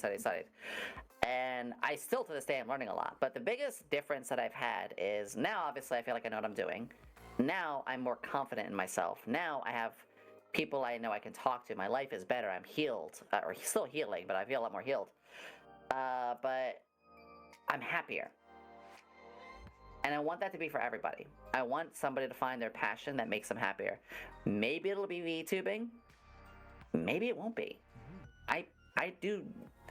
Not everything's for everybody. I told you, I tried 6 different things before finding what made me happy. And that's going to happen to most people. Most of us are going to be in a situation where we look at something and try it, and it's like, well, that's not for me. And then they might even say, well, why did I even bother trying? It's good that you tried it, because then you don't have to live your life in mystery anymore. True. Try things and fail. You want to find the stuff you're not good at, because then you'll never be asking yourself, what if? You'll instead be answering to yourself, I did try it. And maybe I even learned a thing or two. Do you know? And my streams now, I mean, I'm more high energy is the thing. I started off with the idol style. I very much came in having studied every single HoloLive debut. I repeat, I spent an entire week studying every single HoloLive debut. So there's a reason I started very idol-like when I began. Now I'm a little more wacky. I'm a little more loosey-goosey. I'm more adult on things. But I still lean a little bit more into the idol side. I kind of found that nice in-between. And I'm even kind of rubber banding just a little bit back to that center line, because I did see a new group. Or not a new group, but I have been seeing V4 Mirai. They're a VTuber idol group that... They are an idol group. They are idols. They have like little maid cafe things, karaoke things. They have panels. But they're also talking about having harems. They're also dropping F-bombs. They're also simulcasting on Twitch. And I was like, when I saw that, particularly Dr. Nova, it opened my eyes a lot more. It made me realize there's not 2 sides. There's not either idol or full, like, you know, backdoor garage, like doing my own thing kind of thing. There is, like, I can be loosey-goosey swearing and unsay so and still balance the HoloLive idol feel. So that is what I'm currently navigating right now. I'm trying to find that exact spot. And it's led to some streams performing less than I'd be happy with, while also led to some streams being a lot better than I expected, because my audience is going to feel it out too. Not everybody's going to be happy with change, and that's okay. But sometimes you have to pull a few band-aids off to, cause a better growth later. I like it. Very true. Very true. You know, like, you can't, like, if you feel that the fear of failure is gonna hurt, try feeling the pain of guilt. Is feeling guilty that you didn't do something that you've always wanted to do and now you can't do it anymore hurts a lot more than trying something and failing at it. Well said. You're absolutely right. Stop living in doubt. Go try something. And even if you're in the middle of trying something, try other things around it too. Yeah, have if fun. you've been Enjoy streaming for yourself. so many years and you're still sitting at a certain place you're not happy with, shake the formula up. Yeah, have fun. As a Enjoy scientist, yourself. I could say you have to try a bunch of things. Yeah, you don't just have one hypothesis and try over and over and over again. You know, you need to try multiple things and quite literally experiment with different things. True. Listen to the scientist over here. She doesn't blow up You know. that much stuff, right? Yeah. Here's the world. You'll never be upset. Never. At worst, it doesn't work out. And then the other question I was going to ask is, what's your favorite video game franchise? You kind of already answered it, but if you want to go into more. We kind of did go over more. And yeah, it is FF7, but my favorite franchise right now, that's actually really tricky. I love really tricky getting curious things. about Grand Blue Fantasy. I used to love the Hoyo-verse a ton. Before Genshin, I was huge on a Honkai Impact 3rd. That's cool. And Gun Girl Z, which was like their original one. So it used to be MiHoYo, but I'm just kind of tired of all their stuff. So yeah, I think but even the Final Fantasy series, I don't like a lot of the new Final Fantasy stuff. So it's hard to find like that one particular franchise, but yeah, I can at least say what my favorite game was. Most franchises I liked eventually die out. Borderlands, loved it for a while, but by the time the third came out, Yeah, Final Fantasy, loved all the Final Fantasies up until like 13 and up. You know, like 13 to 16. There is no Final Fantasy 16. Changed my mind. Final Fantasy 16 is just Dragon's Dog. Is just Game of Thrones. Yeah. Oh, like Dragon's Dogma. I don't know about about that one. already. Yeah, she did mention it to me. She did mention it to me. Yep, and I'm completely on that. So I don't have a particular single series, but No worries. Like, I definitely know your point on that. Like, my favorite video game series are two series that are dead and buried and probably will never come back. And that's Metal Gear Solid and Mass Effect. So. Damn! So, I yeah. was a huge Metal Gear, both of those was huge to me. Still, one of my favorite franchises. I literally just did, like, my 4th playthrough of Metal Gear Solid 4 on stream, trying to 100% that game. It's going to take a lot more than 4 playthroughs, I will say that. But, yeah, I love Metal Slug. Metal Slug is great. It's a great video game. I don't want to say alien, but I actually did. Man, you're getting me feel there. I was a big Metal Gear fan. Me too. I fell off near the end. Obviously, stuff did happen. Yeah, but it's so good. I just, you I had small hope. We had small hope for Mass Effect, though. I am. Mass Effect 4. Mass Effect 4. They have the old dev teams that worked on 1, 2, and 3 coming back. So, and 7, show me something. Show me something on N7 instead of just someone in a coat walking down the hallway. I need something more. Yes, that we have a little bit of hope at least, and I really hope that they learned from the way they handled the ending of number 3. I'm not going to talk about that too much, but we all know promising all of these diverse endings, and at the end it was just choose your favorite color. Like that was. But we have gotten video games that did do it right. So they know how to do it. People can see how to do it right. So come on, Mass Effect people, you can do this. Just give us all those franchises. Just they eventually just they had that like turnaround point where they just get worse and worse. I had that for Danganronpa. I was a huge Danganronpa lover. I still am. I just like they're done with the series. Like they're over. Yeah. And the ending of the 3rd really like. That was a weird one. That's didn't like that. It felt like I'd never that and Mass Effect 3 were both like the ending trilogies that had never tuned me out from a game more so quickly. I would love to talk to you about the Danganronpa 3 one because I don't see many people talk about it, and it's so spoilery that I do not want to ever have a discussion about it. But it is 100% something I want to talk to someone about because to me, it's a very interesting topic. It's just you have to play through literally every single Danganronpa game, plus watch the anime to kind of understand the ending. Which I did all those things. Yeah, so I did too. So I would probably love to talk to you about that. Maybe on a one-on-one kind of thing, not doing stream, but definitely one. I got a little Toko Fukawa figurine, like literally right here on my desk. Braids and glasses, right? Dude, favorite to this day, best waifu of all time, 100%. No one can get me on that. No one can get me on that. Yes. 100%. 2 had some really amazing ones. I was for mine it was a Buki and Peko. Peko. Yeah, I loved all of them. Hopefully maybe we'll see something else around the line. All I can say is this. I was one of the people in charge. I'm sorry, go ahead. I would say, do you know what Tribe 9 is? A little bit. Maybe they give it a whirl at some point. Well, it's not out yet. I want to say this. I was in charge of the, not in charge, but I was one of the big moderators for the official Danganronpa wiki.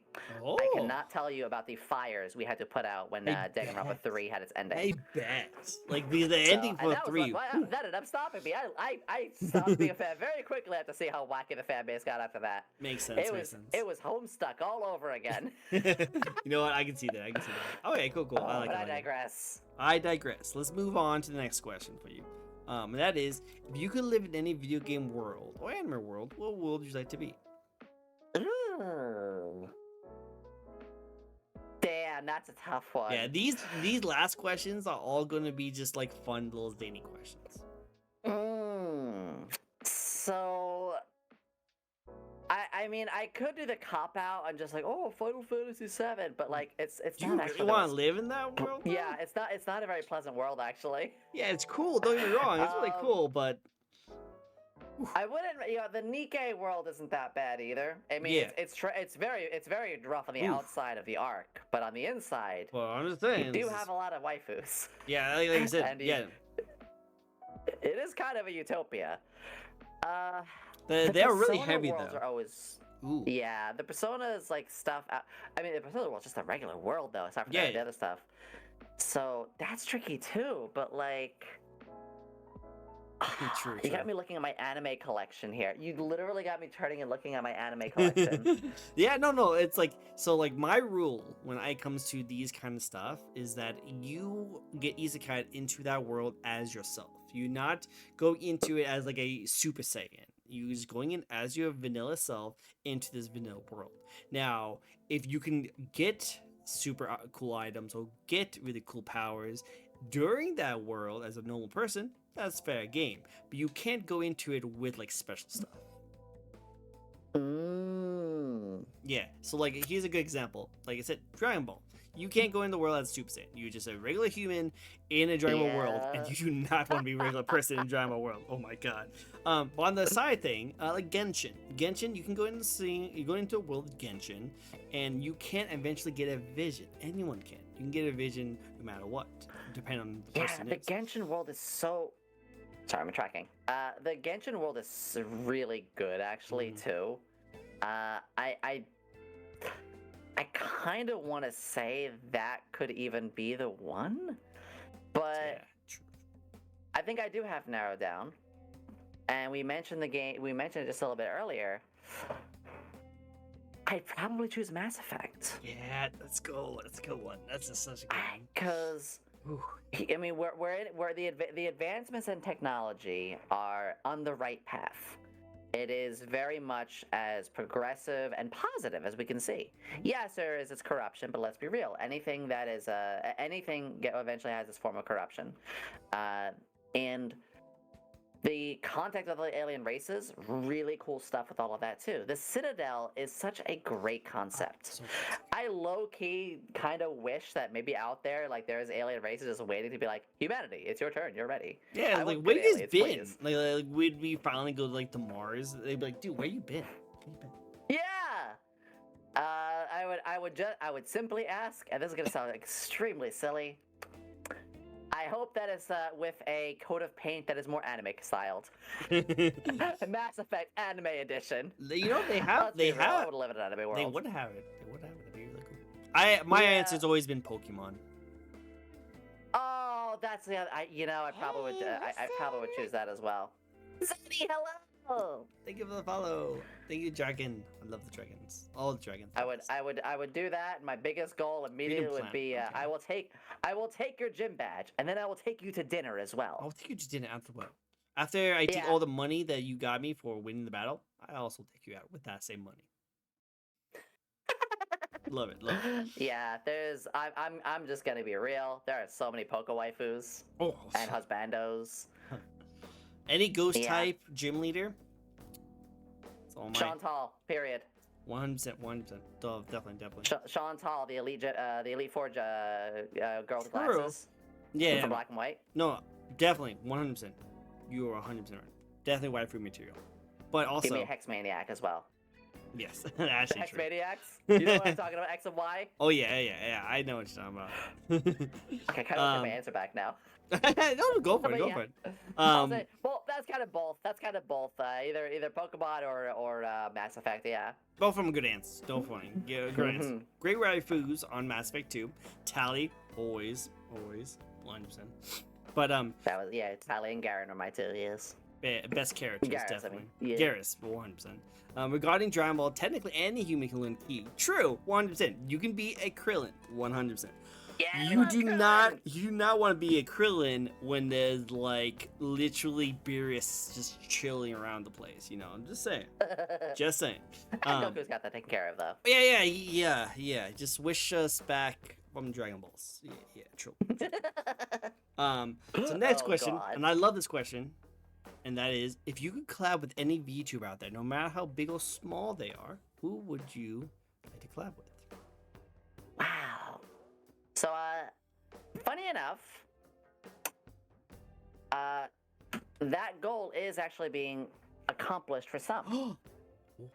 I do have some collabs at the end of this month and the start of next month that are with individuals that I've been hoping to hang out with for a while now. And not like, oh, I wanna do this so I can grow off of their community. It's like, no, I just love your stuff. And I'll say this much. I can't spoil too much. But are you familiar with the Mythos group, the ones with the Greek goddesses? I don't. That sounds cool though. So literally just the other day, it was just yesterday, Eris debuted. Eris Mythos. They have 5 there now. There's Apollo, there's Zeus, there's Hades, and Poseidon. Zeus is And probably they're very fantastic. perverted. Zeus is the best way to compare Zeus would be Aqua, girl failure. I can see that. I can see that. 100%. So check out do check them out. I'll just say like their name would be like that. Yeah, there's a Zeus emote right there. Yeah. And she shocks me a lot actually. She is a bean. Aw. And the thing is, I've been wanting to collab with one of them for a long time. That's gonna happen. I can't say who, can't say when. We have some secrets. It's coming up. It's coming up. But the other 3 that I've been really itching to would be Pia P UFO. We love Pia P. She's someone that I met through Kijit, dear friend of mine as well. And I love her stuff, mostly because pretty much everyone I'm going to be mentioning has that vibe that I like, which is gremlin-y, chaotic, but actually extremely sweet and wholesome. I love when they can be very off the... I'm not trying to say it as a compliment to myself, too, but I feel like that's the vibe I have as well. So PFP, and we have talked on the side, like, again, I just like to hang out with them. That's the big thing. These aren't people you step up for numbers on. So her, Ollie... is probably the biggest. Ollie of Hololive. She is my OG Oshi. I've been watching her stuff since day 1. The only reason I don't subscribe is because money, but like I generally watch a lot of her streams. And I got 2 more actually. Nova, Dr. Nova from V4 Mirai, but that's less of a if and more of a when. And I've been super happy getting to see how much they popped off and how well they're doing. And kind of a recent one is I'd love to hang out with Joel. I'd love to get to know Porcelain Maid. Everything about them is extremely wholesome at the end of the day, I think is the right word. They care so much about their community. I know the exact moment that Porcelain Maid was having stream troubles and it was like disconnecting and reconnecting and they seemed really sad. And instead of saying like, well, this is gonna hurt stream or it's gonna hurt my numbers, the exact moment when he said, I just miss being around with you guys. This sucks. I really just want to hang out with you guys and chat. That was when I was like, good bean. I want to chill. I think it's gonna be a good talk. You know what I mean? That moment where you're like, yes, you're a good person. It's cool. It's vibe. Very vibe. Yeah. That happened with Ollie as well. Of Hololive, when she yelled at her. Yeah, the reason I like her the most is because she yelled at her chat one time. I can see that. Okay. Yeah, she said, stop skipping out on your education. Stop watching me, because someone was saying, hey, Ollie, I'm watching you from school. Hey. And she snapped at them. Not snap, but she said, I'm gonna end stream. You should be caring more about your education than me. And I was like, that is huge. She's literally caring more about a person's education than her own stream. Fucking gem. Absolute gem. I love her for that. I love that too. That's really good. I like that. I think that's really cool. Yeah.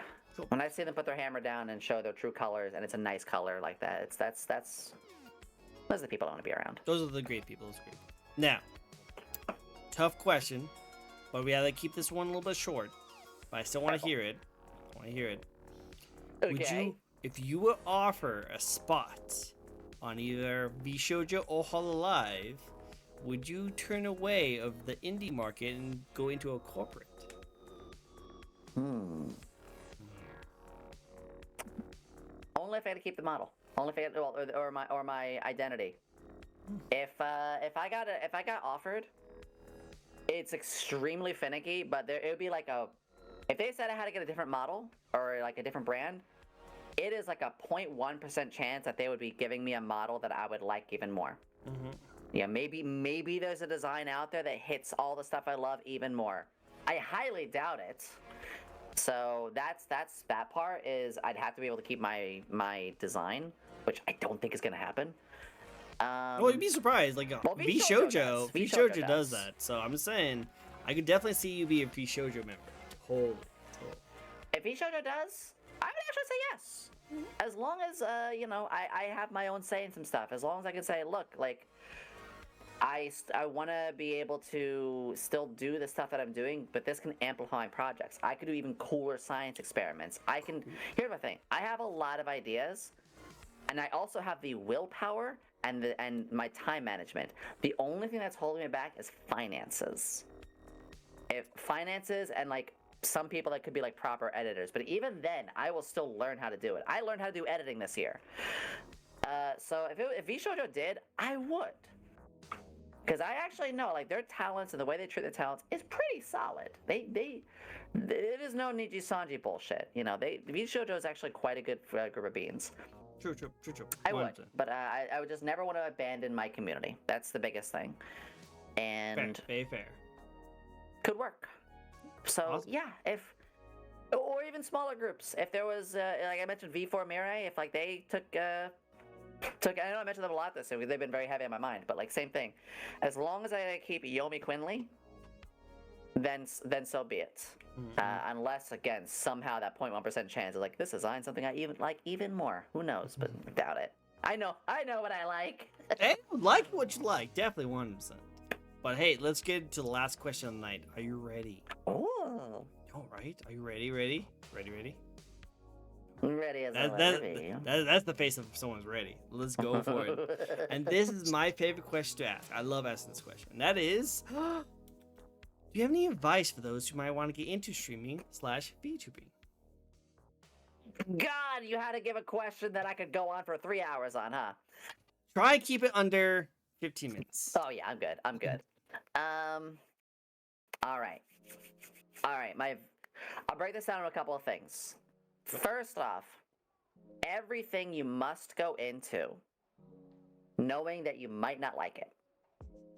And do not force yourself to try to like something. I can't stress that enough. The people I know who have been streaming for like 4 or 5 years and are still sitting in like single digits. Let me finish that statement before you say anything. While doing that and wanting to go full time, the people who are doing it for years, sitting single digits and trying to go full time, it's not for them.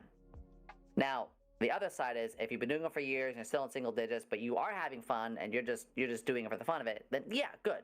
Keep doing that. That's why I really wanted to clarify that part first, because I didn't want to be like, oh, well, I just do this for fun. It's like, well, good. Keep doing it for fun. Seriously. But if you're going into it wanting to grow, wanting to accomplish things, and after so many years, it's barely going anywhere, and despite you trying like 110%, look, I'm going to be realistic. It might not be your thing, and that's okay. Just like how there could be people out there who want to be a video game designer, maybe you're actually a better writer.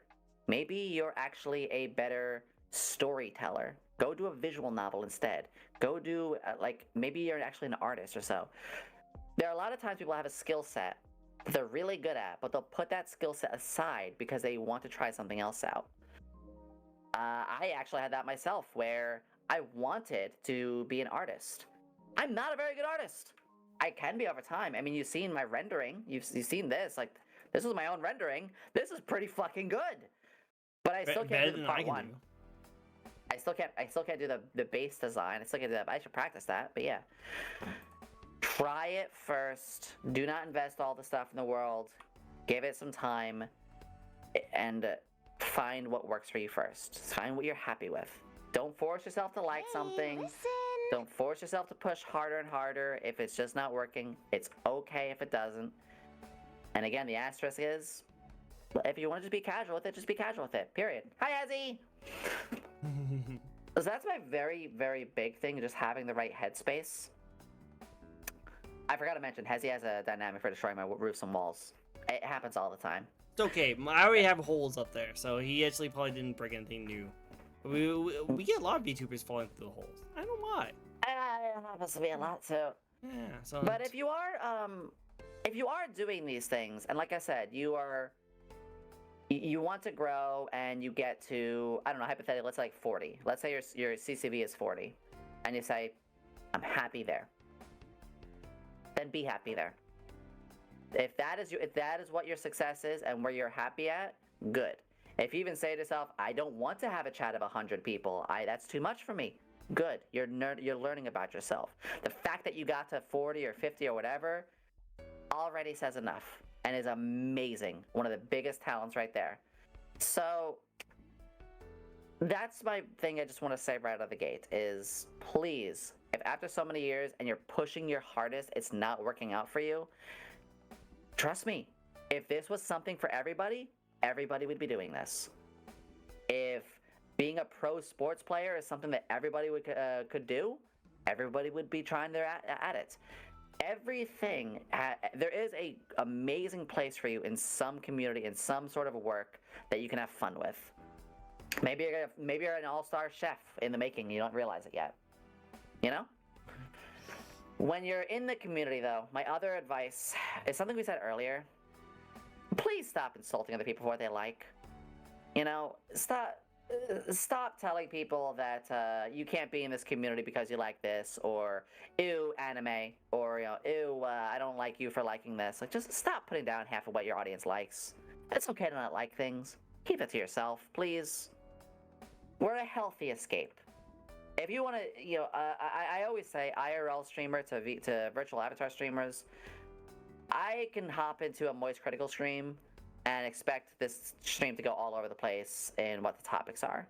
I hop into a Gargura stream. If Gargura suddenly goes like, so yeah, about the war between this and that, it's like, what the fuck? I'm here to watch cute anime waifu, not like IRL shit. Yeah. IRL shit for IRL streamers, please. Now that's not a hard rule. That's not a hard rule. Obviously, Alara is a news streamer. She primes her audience for that. Of course, we're gonna expect news. But like me, if I suddenly started popping off and talking about like a lot of drama shit, people would leave because that's not what I prime my audience for. We're generally, most VTubers, I'm not saying all, we're meant to be a healthy escape. So that's kind of my starting off kind of advice. My other really big advice, because, I mean, I'm not saying this to gloat, but like, I got a partner in less than a year. If you want to know how, study. Study and talk to people. I know as a streamer, especially as a VTuber, we can be very shy. Most of us have some sort of, most of us have either something holding us back. Maybe we're very shy. Maybe we have issues. Like I have autism, and PTSD. Like we could have stuff that are holding us back. But you can work around those, and you're gonna have to pull it up, and take some social dives, because as a streamer, big surprise, part of your job is being social. I was very awkward when I first started off too. Social anxiety is a bitch. It's tough, but you have to tame it. Just like, again, I have autism. It's always going to be there. But Yomi, you barely seem like you have it. Yeah, because I tame it. I know how to work around it. If you're socially awkward and stuff like that, like most VTubers actually are socially awkward. Even some of the biggest streamers, let's use Gargura as an example. Gargura, she even says herself, she's like, I don't really go outside. People scare me. I get nervous socially. Yeah, she's in a corporation. It gives her some success right off the bat, but she's even more successful as one of the biggest VTubers of all time because she knows how to also talk to other people within her stream or in the community and so on and so forth. You're gonna have to learn how to talk to people, and you're also gonna want to be eloquent. Don't just type in, yeah, thank you. Hi. Be elaborate. Open up. Use your emojis. Have a little bit of punctuation. I know that sounds very small and nitpicky, but you know what? If you have social anxiety, you're socially nervous, guess how many other people probably are too? Spoiler, over 90% of VTubers are socially anxious. How do both of you stop being socially anxious? Both of you type a little bit more love into your words. Have a little bit more of an elaborate way that you write your stuff out. Watch people's stuff a little bit. Give a little bit of like, hey, I've been enjoying your streams this little bit. I really like this sort of thing. Not just good stream. That's the whole thumbs up bread meme. Bread. Yeah, that you sound like that. All right, I'm getting a little hard here, but I'm gonna fucking say it. That's what you sound like. If you come in and just like, good stream, or hey, want to talk, or I think you're a cool streamer, I'm just gonna give you bread. But if you say, Yomi, like I've really been enjoying what you're doing, and I think that science stream you did was pretty cool. Like, what's up? I will stop what the fuck I'm doing, and I will talk to you. If you show somebody more than 5 seconds of interest in your words, they will show you at least 5 seconds of their interest back. If you do not come in sounding invested, why the fuck should I be invested in you? When I have like hundreds of other, and I don't say this is a glow, but we have discords of so many people. If I had to give even a minute of my time to all 700 people on my Discord, that's 700 minutes. That is like 12 plus hours of the day. Physically impossible. I know I'm saying this firm, but it's a reality check. We cannot say this to every single person. So if you want me to talk to like one of the folks, I do talk to my fans. I love talking to my fans. If I look at my messages just from today, I have 16 people I talked to today. And they weren't very long conversations. It could have just been like a quick, like, here's a picture and here's what's up, you know. But they showed me investment. They weren't just like, hi, can we be friends? Or you're a cool streamer. Again, it was a little bit of a formulated post. That is super important. I know I'm sounding nitpicky. I'm not. If I sent to you, Trico, a message just being like, I want to be interviewed. I took 3 seconds to write that. Why should I be worth even more than 3 seconds of your time? You're fucking block me for that shit. You're worth 3 hours of my time. More than 3 hours of my time. Because I gave a little bit more of that time into it. When you came to me, Trico, you came to me with an elaborate message. You came to me showing investment. You came to me showing you watched my streams. You came to me not sound like a business knocker, like a bomby knocker. Sorry, old English expression. And you came to me like showing there was investment. Invest in like show that you're invested with me, because us as streamers, you know what our most valuable thing is? Time. Don't fuck with my time.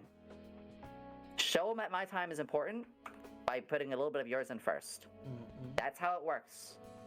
Because this is a 14-hour job day for you sometimes. My Mondays, I wake up, I work, I go to sleep after working. I organize one day a week as being all of my thumbnails, all of my social media posts, scheduling all of those, all of my scheduled videos, all of the going over past VODs, all of that, and that takes hours and hours and hours. Talking to all of the streamers, I need to go over stuff, planning any collabs. Like my Monday is 14 to 16 hours of work. I'll wake up at 8 and I'll go to bed sometimes at 2. Streaming is 30% of the work at most. For me, it's 0% of the work now. That is my fun. It will get to a point where I'm going to have more free time, and it's getting there actually. But do know, streaming is fun. But if you want to grow, there's a lot of work that comes outside of it. You need to know your social medias. You need to politely and respectfully talk to other people. It's going to be hard. It's going to be very hard. But stop telling yourself you can't. The first thing everyone needs to stop doing is stop being hard on themselves.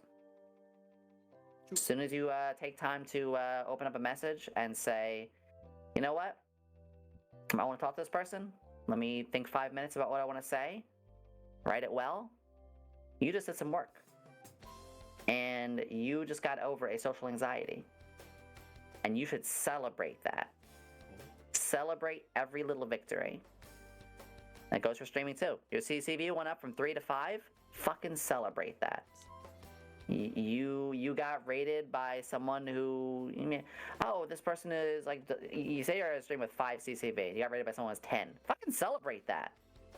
Like whatever it is, you gotta finally talk to somebody that you found kind of cool. Celebrate it. The more you're pleasant to yourself like that, the easier it seems, because you start to realize it's fun. It's all of it's fun. True. I've rambled quite a bit, but It's all good. It's all good. No worries. No. And I said, I think you deserve a clap. I think everyone should be clapping for this because I definitely agree with every single thing you said, and I think that is very good advice. Definitely live by those. Those are really good. I love it. Very great job. thank you. I know I put my foot down when I say it, but it's because I'm passionate about it. Well, yeah, and look at Chad. Chad was actually passionate about it too. They were talking about the times that they actually felt really like loving your streams and how they helped you out through all these kind of like stresses and like anxiety stuff that they have to deal with, and they see you as an inspiration, and that alone should be super excited about. You know, like you were just talking about, like, hey, celebrate for those kind of things. Well, Yomi, you should celebrate for a lot of these kind of things because you deserve it. You do a lot of amazing jobs. So definitely, everyone give a good round of applause for Yomi right here. She does amazing work. Definitely worth checking out. And I think we're all looking forward to seeing what she does next. It's gonna be really good. It's gonna be really good. And there's so much next too. Yeah, I celebrate every week. Like every time I wake up and I look in the mirror, so I'm like, look at you now. Like, you know, you're healthier physically, mentally. You have a occupation that you are proud of and doesn't feel like work most of the time. It's huge. And well, can I say what's around the corner then? What you're saying? Yeah, of course. Or, What, you know, what's around the corner? well, I'm working on a 2.0. Oh, did you guys hear We that? have a subathon that went from February to April. We went up for a 41-day subathon. Which, by the way, subathons, they don't have hard rules. People are like, how do you do it? How do you do subathons that long? No one's saying that a subathon doesn't have to have one day off a week. But I did, because I wanted to take good care of myself and rest my voice. True. So that's why 41 days, but 3 months? How'd that happen? Well, we started at the end of February, or middle of February, and ended like the start of April, which is still not 41 days. That's about 50. But we took a day off every once a week. It's very healthy. Very good. Very good. That subathon paid for my 2.0. My artist just finished it, so it's moving on to the rigor like sometime this week. So we have a massive 2.0 that's going to be done by the end of summer, early fall. Cool. And next week is my 1-year celebration on the 15th, May 15th. So those are two big things right there. Lots of collabs coming around. I have Catter Day coming around soon, where we're gonna have everybody show me pictures of their pussy cat, and we're gonna be showing those off. And yeah, that no joke. My thumbnail is gonna say that. I'm gonna make. Oh yeah, sure no. it's phrased that way. That's definitely thumbnail worthy. Right? That was good. That's good. That's a good title right there. Fun fact, in your Twitch titles, when you're titling a stream, it'll have up to the first 30 to 35 characters, aka letters, shown in the title before the ... on previews. So of course, I'm gonna make it say, chat showed me pictures of their pussy, ... So then you click it and you're like, what the fuck is this cat? Oh, okay. Oh.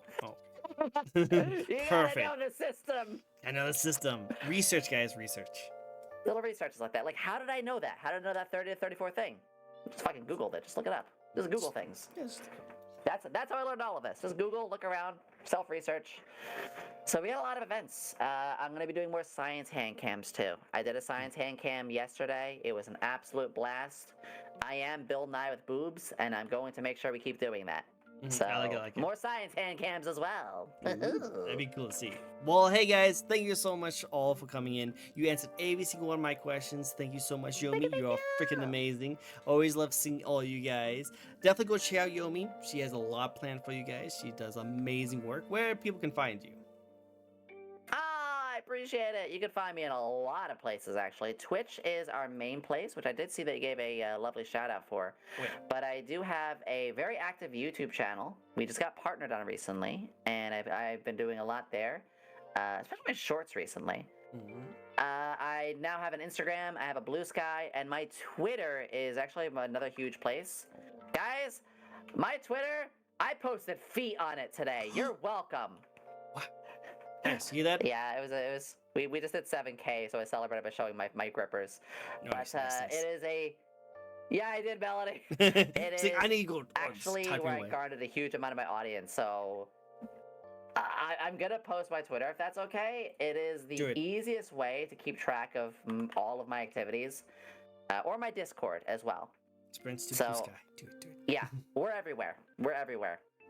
Nice, nice. Go definitely check it out. And then, of course, as always, I do these each and every week where we do VTuber interviews. So if you'd like to check out a brand new VTuber and see how awesome they are, you can also give me a follow. No worries. No worries. You absolutely should. And I highly recommend getting an interview with Trico as well. They are Yeah, you are very respectful, I'll try. very easy to communicate with. You said it yourself, you've had a lot of people here, a lot of big names as well. And you deserve every one of this. And I look forward to the bright future that you're going to be having. And I want to thank you again for this amazing opportunity. Well, thank you, Yomi. I really appreciate it. You're one of my favorite interviewees, so I definitely would love to see more interactions with you in the future. That'd be so great. It's so great. It's Now- being a dork now. Thank you. We both are dorks. Let's all be dorky. I'll be dorky. I'll join the Discord. you're right. Aw, thanks. I appreciate it. Thank you. Yomi, yippee. Yomi, you are going to be the guest, so you get to choose who we raid. So anyone you would like us to raid right now? I see two people that I've been thinking about throwing ourselves into. Sure. And I think.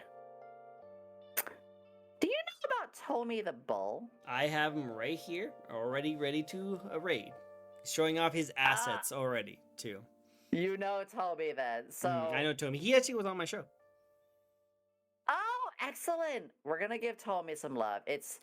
There's so many people on right now that I could, but I really think that feels right. Tommy's good. Tommy's amazing. Let's go give some Tommy some Here's love. the thing. I know my friends. I just say this really quickly. There's also Sane, but I know Sane usually wraps up about 2 hours in due to health reasons, and Sane is about 2 hours into stream. So it's never a thing against anybody, but this is what I mean. Know your friends. And like I know Sane, she has her health stuff. She's probably going to be stopping soon. So I want to put us in a place that I know it's probably going to keep going for a little while. So yeah, we could go and give a little bit of love to Tommy then as well. But do follow Sane as well if you haven't. Yeah, 100%. Sane is freaking amazing. Sane, Helm, Yomi, and now we're raiding the mother effing Tommy right now. So let's go give him some loving. Now, mother effing Tommy deserves all the raids. So again, thank you guys so much for coming in. You guys all freaking amazing. We will see you guys next time. Yomi, don't leave Discord yet. Hey, listen. Thank you. Of course. Bye-bye, everyone. Don't leave Discord, Bye, though. everybody. Don't leave Discord. Go. Bye-bye, guys. Bye-bye. Bye. Bye.